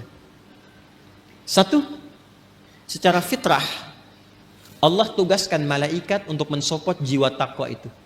Jadi ada malaikat yang bertugas juga mendampingi kehidupan kita, yang diantaranya memberikan dorongan-dorongan pada kebaikan. Karena itu menariknya, malaikat disebutkan 88 kali dalam Al-Quran, setan disebutkan 88 kali. Dan itu akan selalu bertarung, bisikan-bisikan itu. Nah, ya. Allahu Akbar, Allahu Akbar. Pernah ada suasana hati, cepat sudah adzan, siap-siap. Pernah ada begitu? Tapi ketika la ilaha illallah baru adzan, belum qomat. Pernah begitu? Iya kan? Ya. Wujuhu yawma idzin nadhirah. Wajah-wajahnya kelihatan. Ya itulah pertarungannya selalu begitu. Selalu begitu. Maka apa kata Nabi sallallahu alaihi wasallam? Istafti qalbak. Tanyakan pada jiwa hatimu yang paling dalam ketika kita berada dalam suasana-suasana untuk memberikan sebuah putusan. Jadi kalau sedang ada kegelisahan, harus memilih misalnya, kan yang paling sulit itu dilema di antara dua cinta. Itu kan? Antara harus mengikuti ta'lim misalnya atau menyempurnakan tugas yang lain. Misal, ya kan? Maka dia timbang. Di situ ada timbangan-timbangan, mana yang paling banyak pahalanya, mana yang paling Allah senangi, mana yang paling bermaslahat, mana yang paling banyak kebaikannya. Kan bisa jadi Anda melamar pekerjaan kan, diterima di 2 perusahaan. Ya kan? Maka apa yang harus kita lakukan? Salah satu jalannya adalah itu, tanyakan pada jiwa hati yang paling dalam, yang kira-kira ada unsur kebaikannya banyak didapatkan. Makanya supaya cahaya malaikat itu bisikannya kuat, maka lakukan amalan-amalan dan set tempat kita bertinggal itu, ya tempat kita beraktivitas yang sekiranya malaikat senang. Makanya di Islam itu fikihnya komplit. Di rumah misalnya ada suasana yang kira-kira malaikat gak senang, jauhi. Ya kan? Hal-hal yang kira-kira menyenangi malaikat, datangi. Sehingga melatih kita untuk selalu dekat. Apa misalnya majlis ilmu, itu banyak malaikatnya. Baca Quran ditemani malaikat. Bahkan kalau sudah lancar ada malaikat khusus menjaga. Ma'asyafaratil kiramil bararah. Orang yang lancar bacaan Qurannya dan rajin dia mengaji ditemani malaikat khusus. Ya, safaratil kiramil bararah. Dan kalimat kiramil bararah itu punya makna yang merubah ahli Quran ini menjadi lebih baik. Makanya saya sering katakan ahli Quran yang benar itu bukan dilihat dari berapa banyak khatamnya, berapa lancar bacaannya, dilihatnya berapa bagus perubahan pada perilakunya. Itu yang diakui oleh Quran sendiri. Di Quran surah 35 Fatir, di ayat 32, ya, thumma awrathnal kitaba alladhina istafaina min ibadina faminhum zalimun li nafsi wa minhum muqtasid, yang berhasil, wa minhum sabiqun bil khairati biiznillah. Kalimatnya sabiqun bil khairat. Ya, bukan sabiqun bil khatmah. Bukan yang paling banyak khatamnya. Walaupun khatam itu bagus, ingat. Yang saya maksudkan bukan tidak menginginkan khatam, bukan. Khatam itu bagus. Hafal itu bagus. Sampai hafal nomor, posisi ini itu, tapi itu menjadi tidak bernilai tatkala tidak merubah perilaku. Itu ukurannya itu. Saya sering katakan kalau ada orang menghafal Quran atau sekolah di ma'had Quran tidak merubah perilakunya lebih baik, ada yang salah dengan cara dia menghafal. Itu gambaran pertamanya. Karena itu ketika orang-orang ini istiqamah dalam kebaikan, maka apa yang terjadi? Di surah Fussilat itu kan ayat 30, "Tsumma istaqamu tatanazzalu 'alaihimul malaikatu alla takhafu wa la tahzanu wa abshiru bil jannati allati kuntum tu'adun. Nahnu awliya'ukum fil hayatid wa fil akhirah." Sudah, hidupnya enak. Karena Allah yang akan menyelesaikan semua urusan-urusannya. Dikirimkan malaikat menjaga. Itu ayatnya. Kalau sudah konsisten dengan amalan itu, malaikat turun. Dan perkara konsisten ini mahal.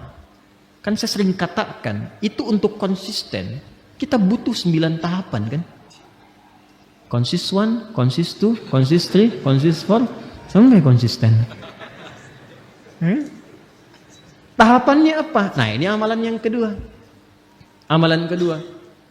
Maka untuk meningkatkan potensi takwa itu, selain mendengar istafti qalbak, bisikan-bisikan malaikat pada kebaikan, bisikan itu bisa menjadi kuat, support itu menjadi kuat jika kita mengerjakan amalan yang kedua. Apa itu? Itulah yang disebut dengan ibadah. Dengan ibadah itu nanti amal keluar menjadi saleh. Maka muncullah istilah amal saleh. Maka desain ibadah sejatinya itu untuk kita sendiri. Ya, orang nggak ruku, nggak sujud terhadap Allah, nggak sholat, nggak menurunkan status Allah sebagai Tuhan. Tetap Tuhan yang Maha Esa, Maha Kuasa. Cuman yang rugi orangnya. Karena ketika diperintahkan ibadah itu, feedbacknya, hasilnya itu kembali ke kita lagi. Contoh gini, ini yang sederhana ya. Ibadah yang pokok itu kan sholat kan? Ya, kita diperintahkan sholat kan? Masih ingat? Coba, sholat kan ciri pertama orang takwa. Dzalikal kitabu la hudan lil. Apa ciri pertamanya? Alladzina yu'minuna bil ghaib wa yuqimunas salat, amalan pertamanya. Nah, apa fungsi salat itu? Buka Quran surah 29 ayat 45. Utslu ma uhiya ilaika minal kitab wa aqimis shalah. Innas salata tanha 'anil. Nah, teman-teman, fahsya dan mungkar itu sumbernya di sini, di fujur. Di sini semua. Jadi kalau sholatnya benar, ini tertekan nih. Akhirnya fungsinya tetap ke sini. Yang ini yang naik. Karena itu segala kemungkinan perbuatan menyimpang, ya, fahsya ini fujur itu asalnya rambatan keburukan. Yang baiknya disebut fajar. Kalau fisikal disebut infajar. Kalau kelihatan bendanya memancar itu infajar namanya. Contoh nih, Anda misalnya ingin menggali air kan? Ya, menggali keluar airnya, memancar, itu infajar namanya. Nabi Musa punya tongkat ya, tongkat kayu beliau, dipukulkan ke batu kan? Tongkat kayu dipukul ke batu, kira-kira yang hancur apa? Hah? Harusnya kan kayunya kan? Tapi karena ini mu'jizat itu berbeda. Untuk ditampakkan kekuatannya supaya manusia ingat kepada Allah dan mengikuti bimbingan Rasul. Melemahkan semua persepsi manusia. Dipukulkan ke batu, keluarlah 12 mata air. Ketika keluar memancar itu bahasa Qur'annya infajar. Al-Baqarah ayat 60, Quran surah 2 ayat 60. Wa idzistasqa Musa liqaumihi faqulna dhrib bi'asakal fanfajarat infajar fanfajarat min husnata asyrata aina. Tongkat kayu Nabi Musa dipukulkan ke batu, keluar 12 mata air. Anda punya tongkat emas, pukulkan ke batu, keluar 12 air mata.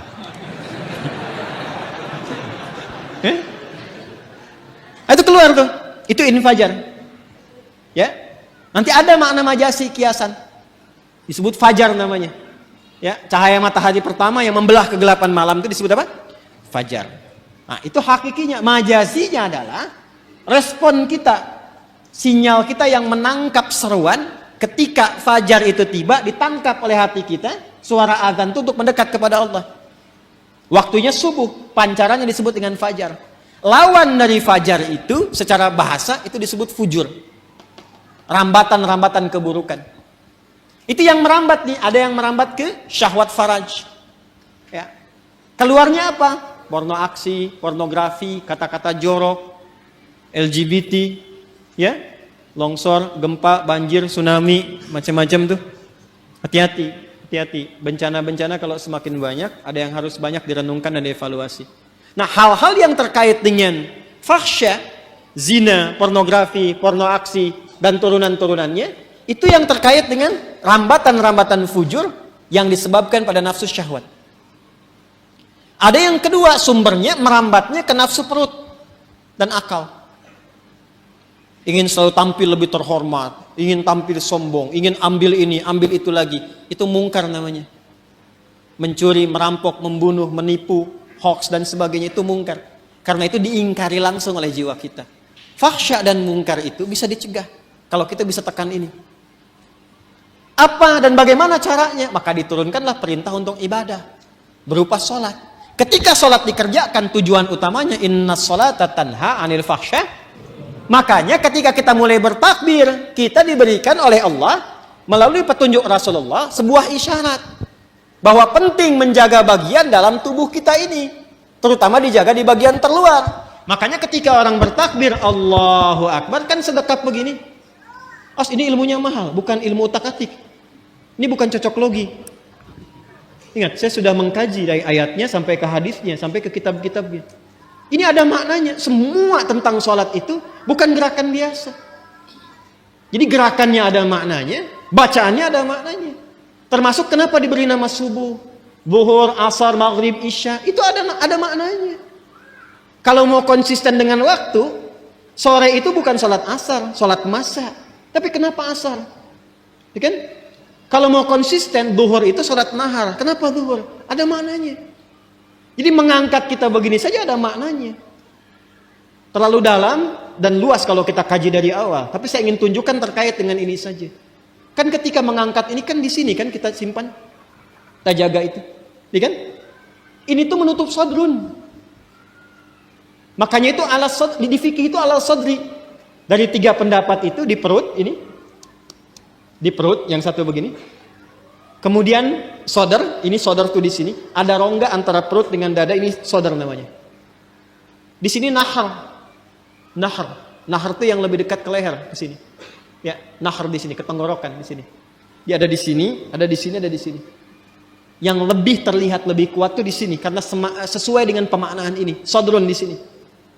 Ya, jadi kita itu ketika sholat, ya, manfaat dari sholat mencegah perbuatan keji dan mungkar itu digambarkan juga dalam gerakannya. Begitu bertakbir, buang semua urusan dunia ke belakang, pasrahkan diri kita sepenuhnya kepada Allah. Makanya imam berbalik mengatakan sallu salatan muwadda'.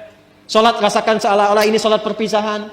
Kita akan menghadap Allah wa annahum ilaihi raji'un. Kan Al-Baqarah ayat 46 itu kalau pengen khusyuk, alladzina yadhunnuna annahum mulaqu rabbihim wa annahum ilaihi raji'un. Rasakan kita akan menghadap Allah. Dan mungkin itu salat terakhir yang kita tunaikan. Itu membawa kehusyuan. Makanya kita pasrah. Dan buang semua urusan dunia ke belakang. Jangan dibawa dalam sholat. Kadang yang menyebabkan kita itu, kadang yang menyebabkan ada orang tidak khusyuk itu, ketika dia bertakbir, dunia masih dibawa. Itu problemnya. Jadi lisannya Allahu Akbar, tapi status IG-nya itu masih Akbar. Handphonenya itu masih Akbar. Sehingga kadang-kadang menghentikan sholat hanya untuk menjawab handphone. Ya, itu yang terjadi. Jadi ketika sudah diangkat, dibuang, disimpan di sini kan? Ya kan? Saya merajihkan yang ini. Saya secara pribadi ya. Kalau ingin bersedekap, saya merajihkan yang di sini. Dan kita menghormati yang di sini. Nggak boleh langsung cepat menyalahkan, tidak boleh. Saya tidak mengajarkan Anda untuk membawa peluru mempersalahkan orang lain. Biasakan berdiskusi dan banyak mendengar karena Allah menciptakan telinga kita 2, lisan itu 1 supaya banyak mendengar. Jelas ya? Kalau tidak sepakat sampaikan alasan, setelah itu tetap berteman baik. Perbedaan pendapat tidak mengharuskan kita tidak minum teh bersama. Jelas ya? Baik. Dan disimpan di sini kan? Ini lebih semakna menjaga ini sadrun. Karena sadrun tempatnya di sini. Dan tahukah Anda asal mula sebabnya ini, kenapa kemudian meletakkan tangan di sini? Asalnya kan begini, irsal. Hadis-hadis awal tentang sholat itu gerakannya begini. Allahu Akbar. Dan jangan selalu dipahami yang begini Syiah, tidak. Nanti kelihatan Syiah itu saat sujud dengan duduk di antara 2 sujud. Jadi kalau masih bertakbir begini, itu di mazhab Maliki masih begini. Mazhab Maliki itu mazhab yang pertama kali berlaku di Madinah. Karena Imam Malik lahir di Madinah, tinggal di Madinah, menetap, tumbuh, berkembang sampai wafat di Madinah. Dan mazhabnya sekarang rata-rata di Afrika Utara, Libya, Tunisia, ya, itu Maliki, termasuk Spanyol. Jadi kalau misalnya Anda ke Mekah, umrah atau haji, semoga yang belum berangkat bisa dimudahkan insya Allah. Tidak cukup dengan amin, nabung. Jadi kalau takbir ada yang begini, ya, Allahu Akbar, ya. Itu jangan ditanya, jangan diajak ngobrol. Itu posisi pertama begini. Ya. Jelas ya? Dan kalaupun ada yang memilih begini nggak apa-apa. Itu mazhab yang pertama. Pertama kali Nabi mengajarkan sholat seperti ini. Seperti ini. Jangan diajak ngobrol. Kalau ditanya, gak usah jawab. Allahu Akbar. Ibu Syiah ya? Bukan, saya Epi. Nggak usah dijawab, udah. Ini lagi sholat. Jelas? Ada kejadian. Seseorang berbuat salah.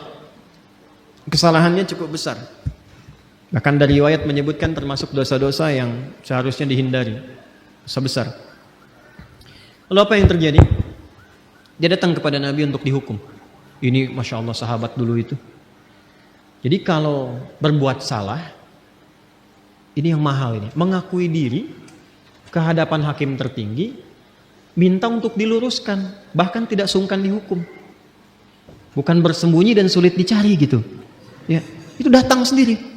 Datang. Ya Rasulullah, saya berbuat salah, tolong hukum saya. Itu qadar Allah menjelang sholat. Ini Nabi bilang, sudah, sholat aja dulu. Begitu sholat, turunlah kemudian Quran surah ke-11 Hud. Ayat ke-114.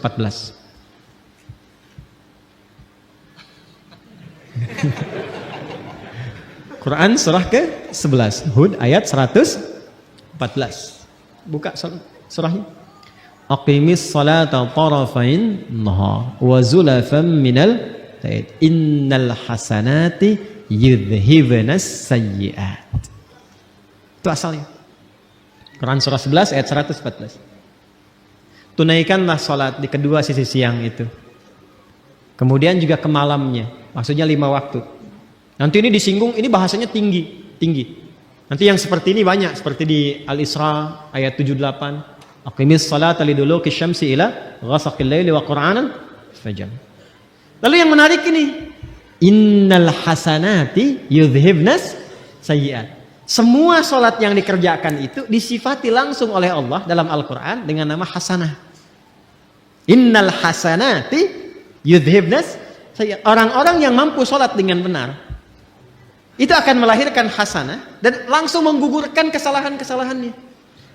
Jadi ayat ini sekaligus membebaskan si pelaku maksiat tadi, ya kan?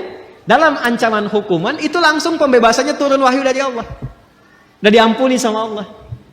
Makanya ketika selesai sholat, Nabi tidak menghukum. Karena selesai masalahnya dengan taubatnya itu. Ya, selesai masalahnya. Makanya kalau ada persoalan, jangan semua masalah itu di broadcast. Dibikin status. Diselesaikan. Curhat sama Allah atau minta solusi pada yang sekiranya memberikan solusi. Saya tarik lagi, apa hubungannya dengan ini? Jadi begitu selesai tuntas ini, salatnya ditunaikan, turunlah ampunan Allah Subhanahu wa taala dan disebut dengan hasanah. Innal hasanati yudhhibnas sayyi'at. Apa hubungan dengan pembahasan kita? Sangat nyambung. Karena ketika turun ayat itu sekaligus memberikan sebuah penguat dan penegas bahwa salat itu bila dikerjakan dengan benar termasuk rangkaian ibadah, dia mampu menekan perbuatan-perbuatan maksiat dan merubah keburukan itu menjadi hasanah. Sedangkan hasanah itu bagian dari konsepsi takwa.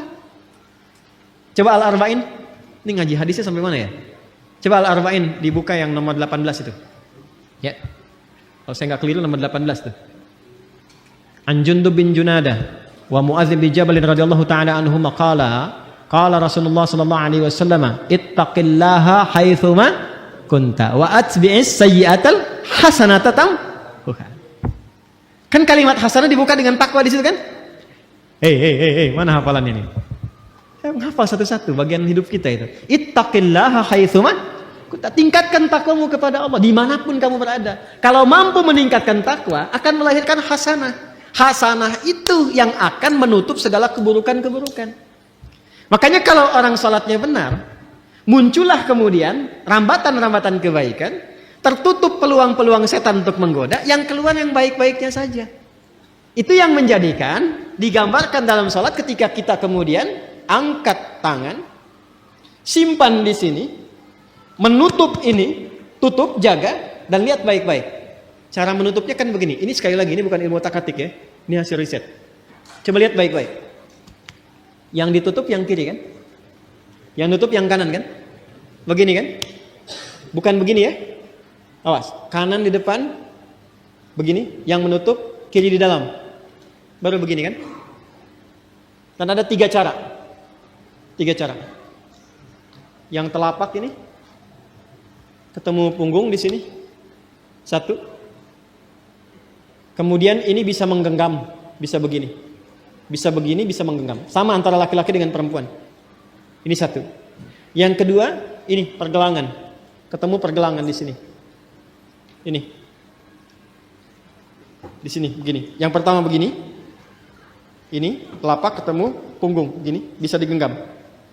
Yang kedua, ini pergelangan ketemu pergelangan di sini. Dan itu langsung ya, nggak usah diukur dulu. Allah. Langsung ya. Yang ketiga lewat dikit di sini, tapi nggak sampai sini. Lewat dikit di sini. Jadi di sini lewat dikit ke sini, tapi nggak sampai ke sini. Ya, awas nggak sampai dan ini nggak disukai, nggak disukai. Bahkan ada beberapa yang menyebutkan riwayat yang sampai tidak disukai seperti orang sombong. Ya orang sombong. Kadang-kadang kalau ngawasin proyek bangunan kan begini gitu. Jadi bukan di sini, hati-hati ya. Hati-hati yang subuh-subuh ke puncak tuh kadang-kadang begini deh. Di sini. Nah ini, lihat-lihat, ini kanan, ini kiri, ini mahal sekali, ini mahal sekali. Saya ingin gambarkan begini. Kalau Anda berbuat sesuatu yang baik, itu sering diilustrasikan dengan kanan atau kiri? Kan. Kalau Anda berbuat sesuatu yang buruk, jangan Anda lah, ada yang berbuat yang buruk, diilustrasikan dengan apa? Kanan atau kiri? Aliran kiri, umumnya dianggap baik atau buruk? Pemikiran kiri, nyeleneh kan? Umumnya buruk kan? Maka ketika seseorang pernah berbuat kesalahan dalam hidupnya, dan tidak ada manusia yang sempurna, jika Anda pernah berbuat salah, jangan diekspos. Segera tutup dengan yang kanan, tutup dengan kebaikan. Maka yang baik itu akan menutup yang buruk dan tidak pernah muncul lagi ke permukaan. Itu yang dimaksud innal hasanati yudhibnas sayyi'at.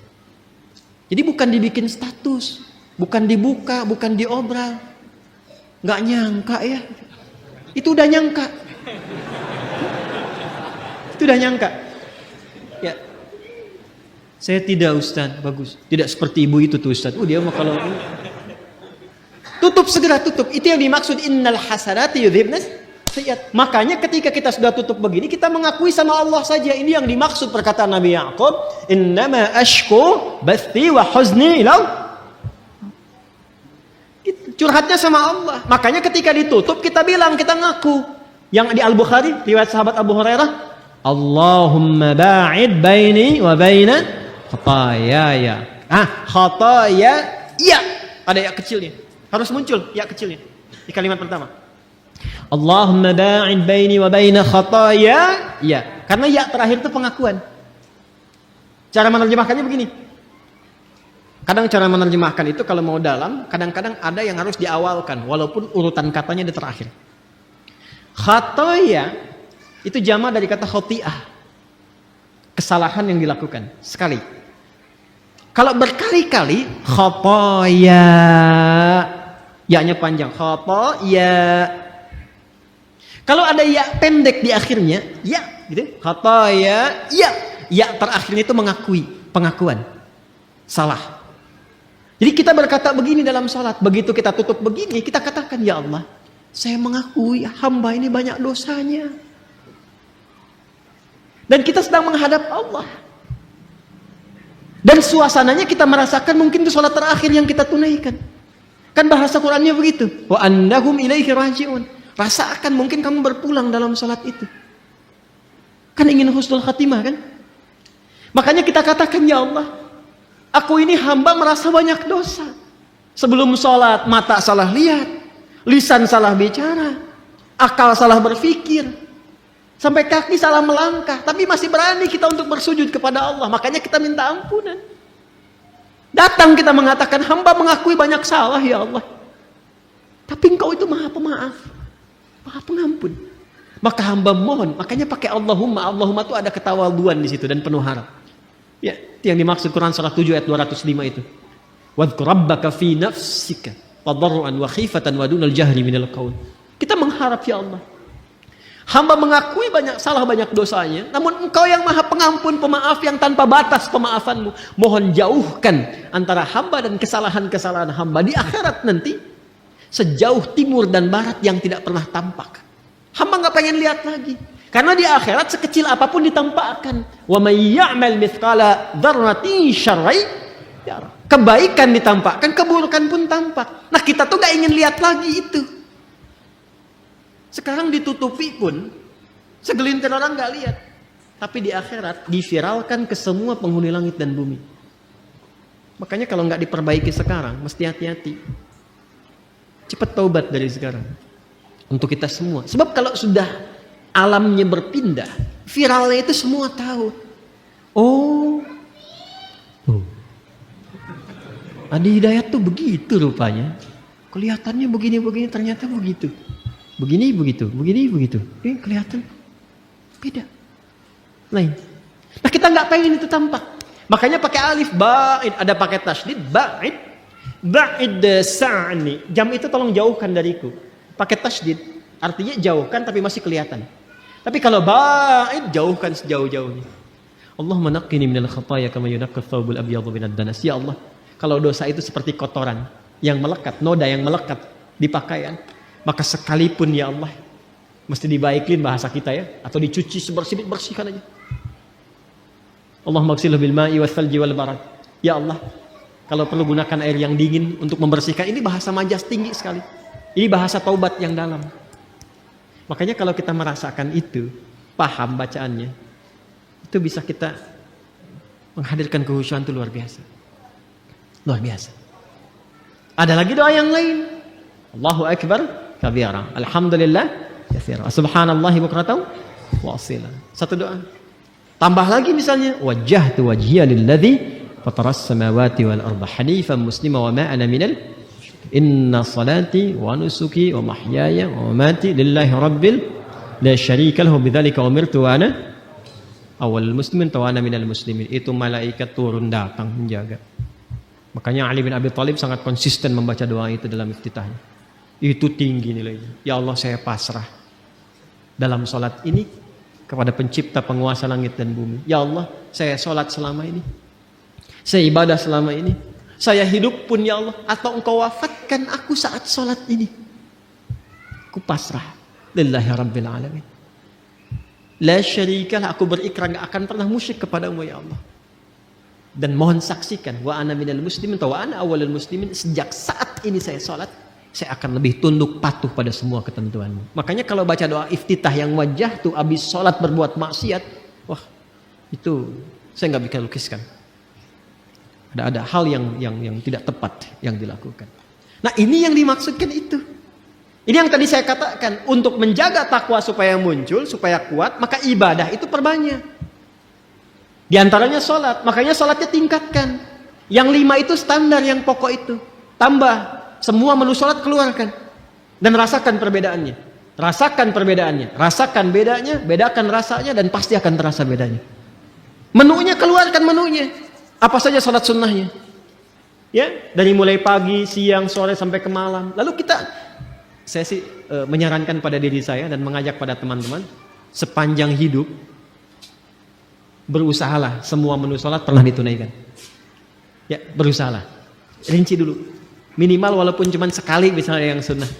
Ketika dihisab di hari kiamat, alhamdulillah rapat kita bagus. Semua jenis sholat pernah kita kerjakan. Ya, sholat jenazah pernah? Halo, kenapa Bu? Jenazah pernah? Itu langka itu, ya. Makanya kalau ada sempatkan, kalau memungkinkan. Makanya pahalanya tinggi, 1 qirat sebesar gunung. Dan sholat-sholat yang lainnya maksimalkan. Nah, apalagi yang lainnya, semua jenis ibadah. Baca Quran ibadah tidak? Ibadah. Makanya Quran itu tembusnya langsung ke jiwa. Wa syifaa'un lima fis sudur. Mana Qurannya? Syifaa'un lima fis sudur.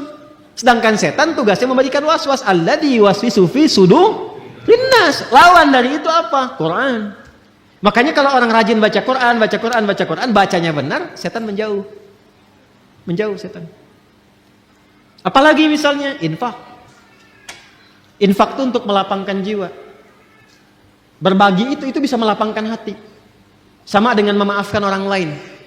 Memaafkan, menahan amarah. Sama dengan infak itu kalau nggak lapang hatinya nggak mungkin bisa berbagi. Makanya infak itu disandingkan dengan menahan amarah dan memaafkan orang.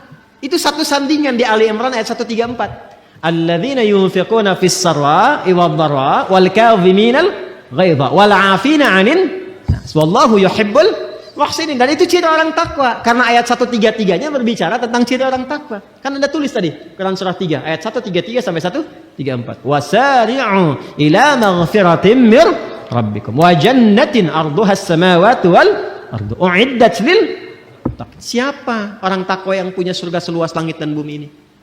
Dikasih surga seluas langit dan bumi, lapang sekali. Bagi siapa? Bagi orang yang lapang hatinya. Apa cirinya? Gemar berbagi, bisa memaafkan, menahan amarah. Itu latihan. Latihan. Dan pada akhirnya kita berpikir tentang akhirat. Jadi merenungkan tentang akhirat, tentang kematian, kita akan pulang dan sebagainya. Itu bisa memperkuat jiwa takwa kita. Sehingga itu yang membuat kita gemar ibadah. Kan bekal akhirat itu ibadah. Ya kan? Harta yang kita bawa itu sekarang, itu sifatnya duniawi. Baru jadi bekal akhirat kalau dipakai ibadah. Antum pakai sepeda berapa banyak tuh? Hah? Udah dipakai ibadah belum? Udah berapa kali mengantarkan ke masjid dibandingkan dengan dipakai ibadah subuh? Jalan-jalan, sepedaan, bikin grup. Kenapa grupnya nggak dibawa untuk ke masjid? Ikut ta'lim, pakai sepedanya. Hah? Pakai motornya. Apa jawab hisab di hadapan Allah di hari kiamat? Aku berikan nikmat kepadamu berupa nikmat A yang tidak aku berikan pada hamba yang lain. Dia nggak punya sepeda, jalan dengan kaki dan sendal jepitnya itu ke masjidku. Kamu aku kasih mobil A, mobil B, motor C, sampai sepeda yang paling mahal yang di bumi cuma ada satu. Gak sanggup mengantarkan kau ke masjid. Belum bisa dipakai ibadah. Buka lemari. Lihat semua jenis pakaian yang ada di lemari itu. Udah dipakai ibadah belum? Kelihatannya sederhana. Tapi itu bisa meringankan hisab. Minimal pakai dulu ibadah. Ya, saya mencoba membiasakan begitu. Jadi kalau ada apapun itu, baju, walaupun cuma kaos, pakai, tutup lagi, pakai sholat dulu. Jadi ketika ditanya, ya di hidayat, ada nikmatku di hari, ya Allah Engkau maha mengetahui ya Allah. Mulut kan dikunci, bajunya bicara. Dan dia bersaksi, aku pertama kali dipakai ya Allah, sholat, menyembahmu, sujud kepadamu. Wah itu indah tuh, tenang hati kita tuh.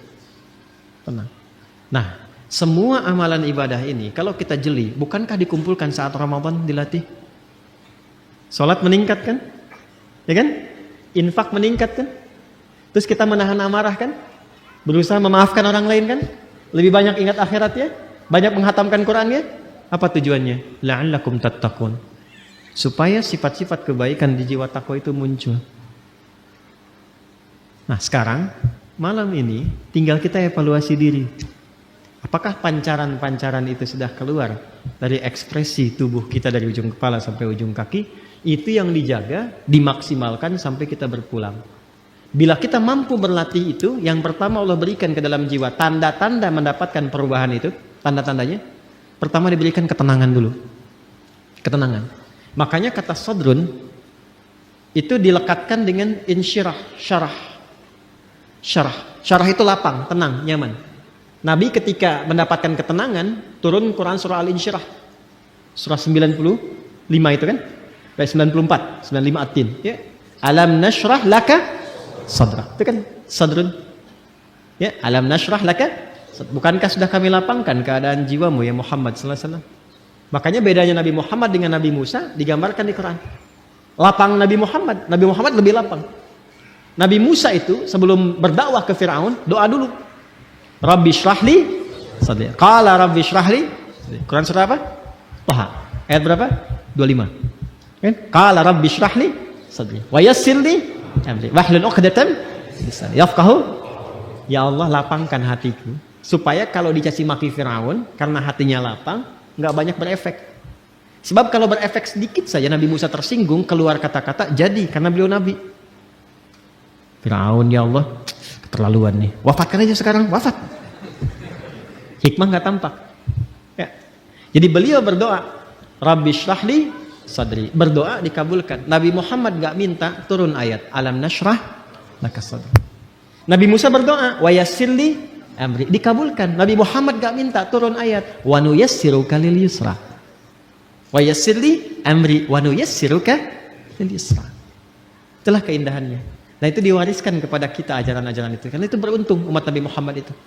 Dan alhamdulillah, saya kalau melihat karakteristik di Indonesia itu Masya Allah.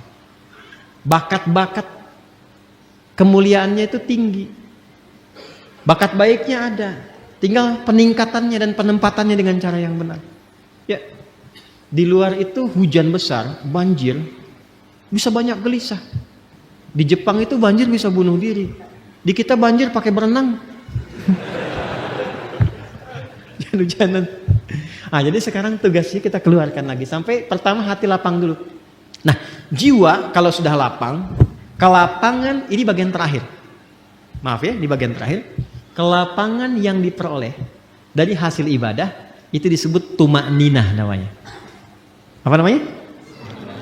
Ingat, ada sakinah, ada tuma'ninah, beda. Sakinah itu kelapangan yang diperoleh setelah masalah itu hilang. Sedang ada masalah nih, tuntas masalahnya. Biasanya kalau masalah selesai hati lapang kan? Nah, kelapangan hati setelah masalah itu hilang itu disebut sakinah namanya. Ya, iya. Ibu berharap sakinah di rumah tangga? Bapak, teman-teman berharap sakinah di rumah tangga? Samara itu kan sakinah, mawadah dan rahmah. Ingin dapat sakinah? Berarti ingin punya masalah. Nanti setelah hilang itu ada ketenangan, itulah sakinah. Tumaninah beda, ketenangan yang diraih lewat proses ibadah. Karena itu dalam sholat kita kenal ada tumaninah, bukan sakinah. Coba lihat, ada tumaninah dalam ruku ada?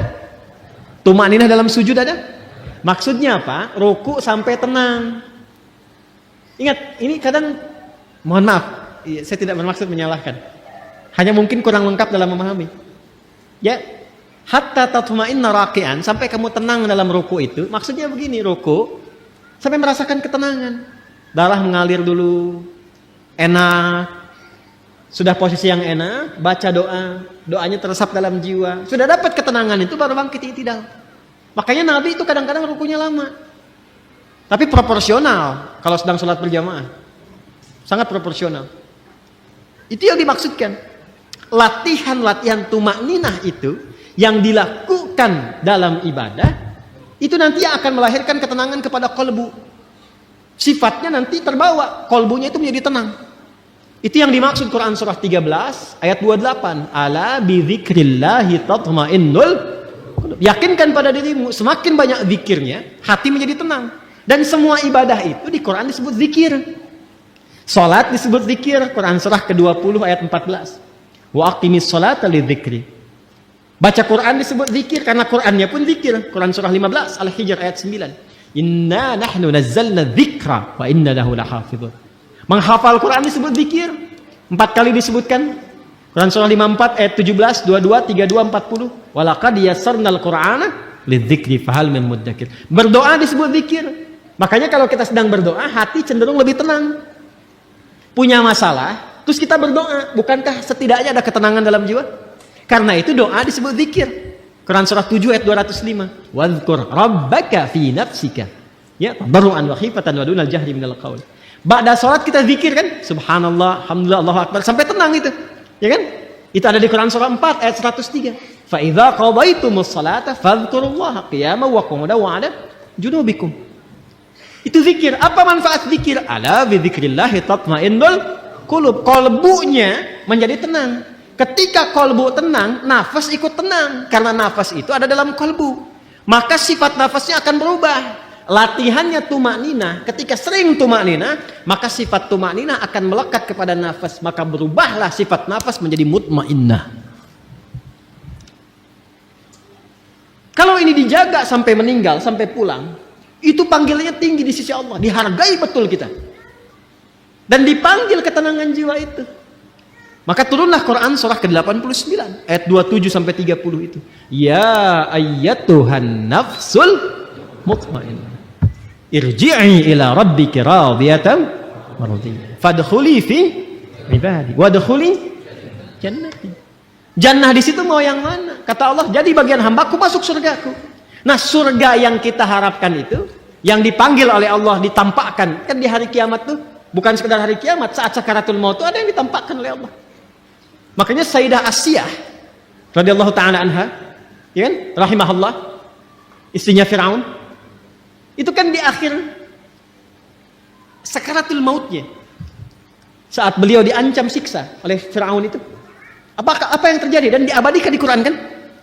Rabbibnili, mana Qurannya?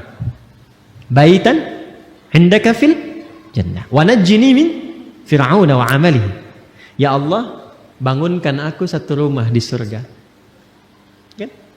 Ya Allah, aku ridha, aku berislam di tengah-tengah banyak ancaman dan hukuman bahkan siksaan sekarang. Aku ridha ya Allah.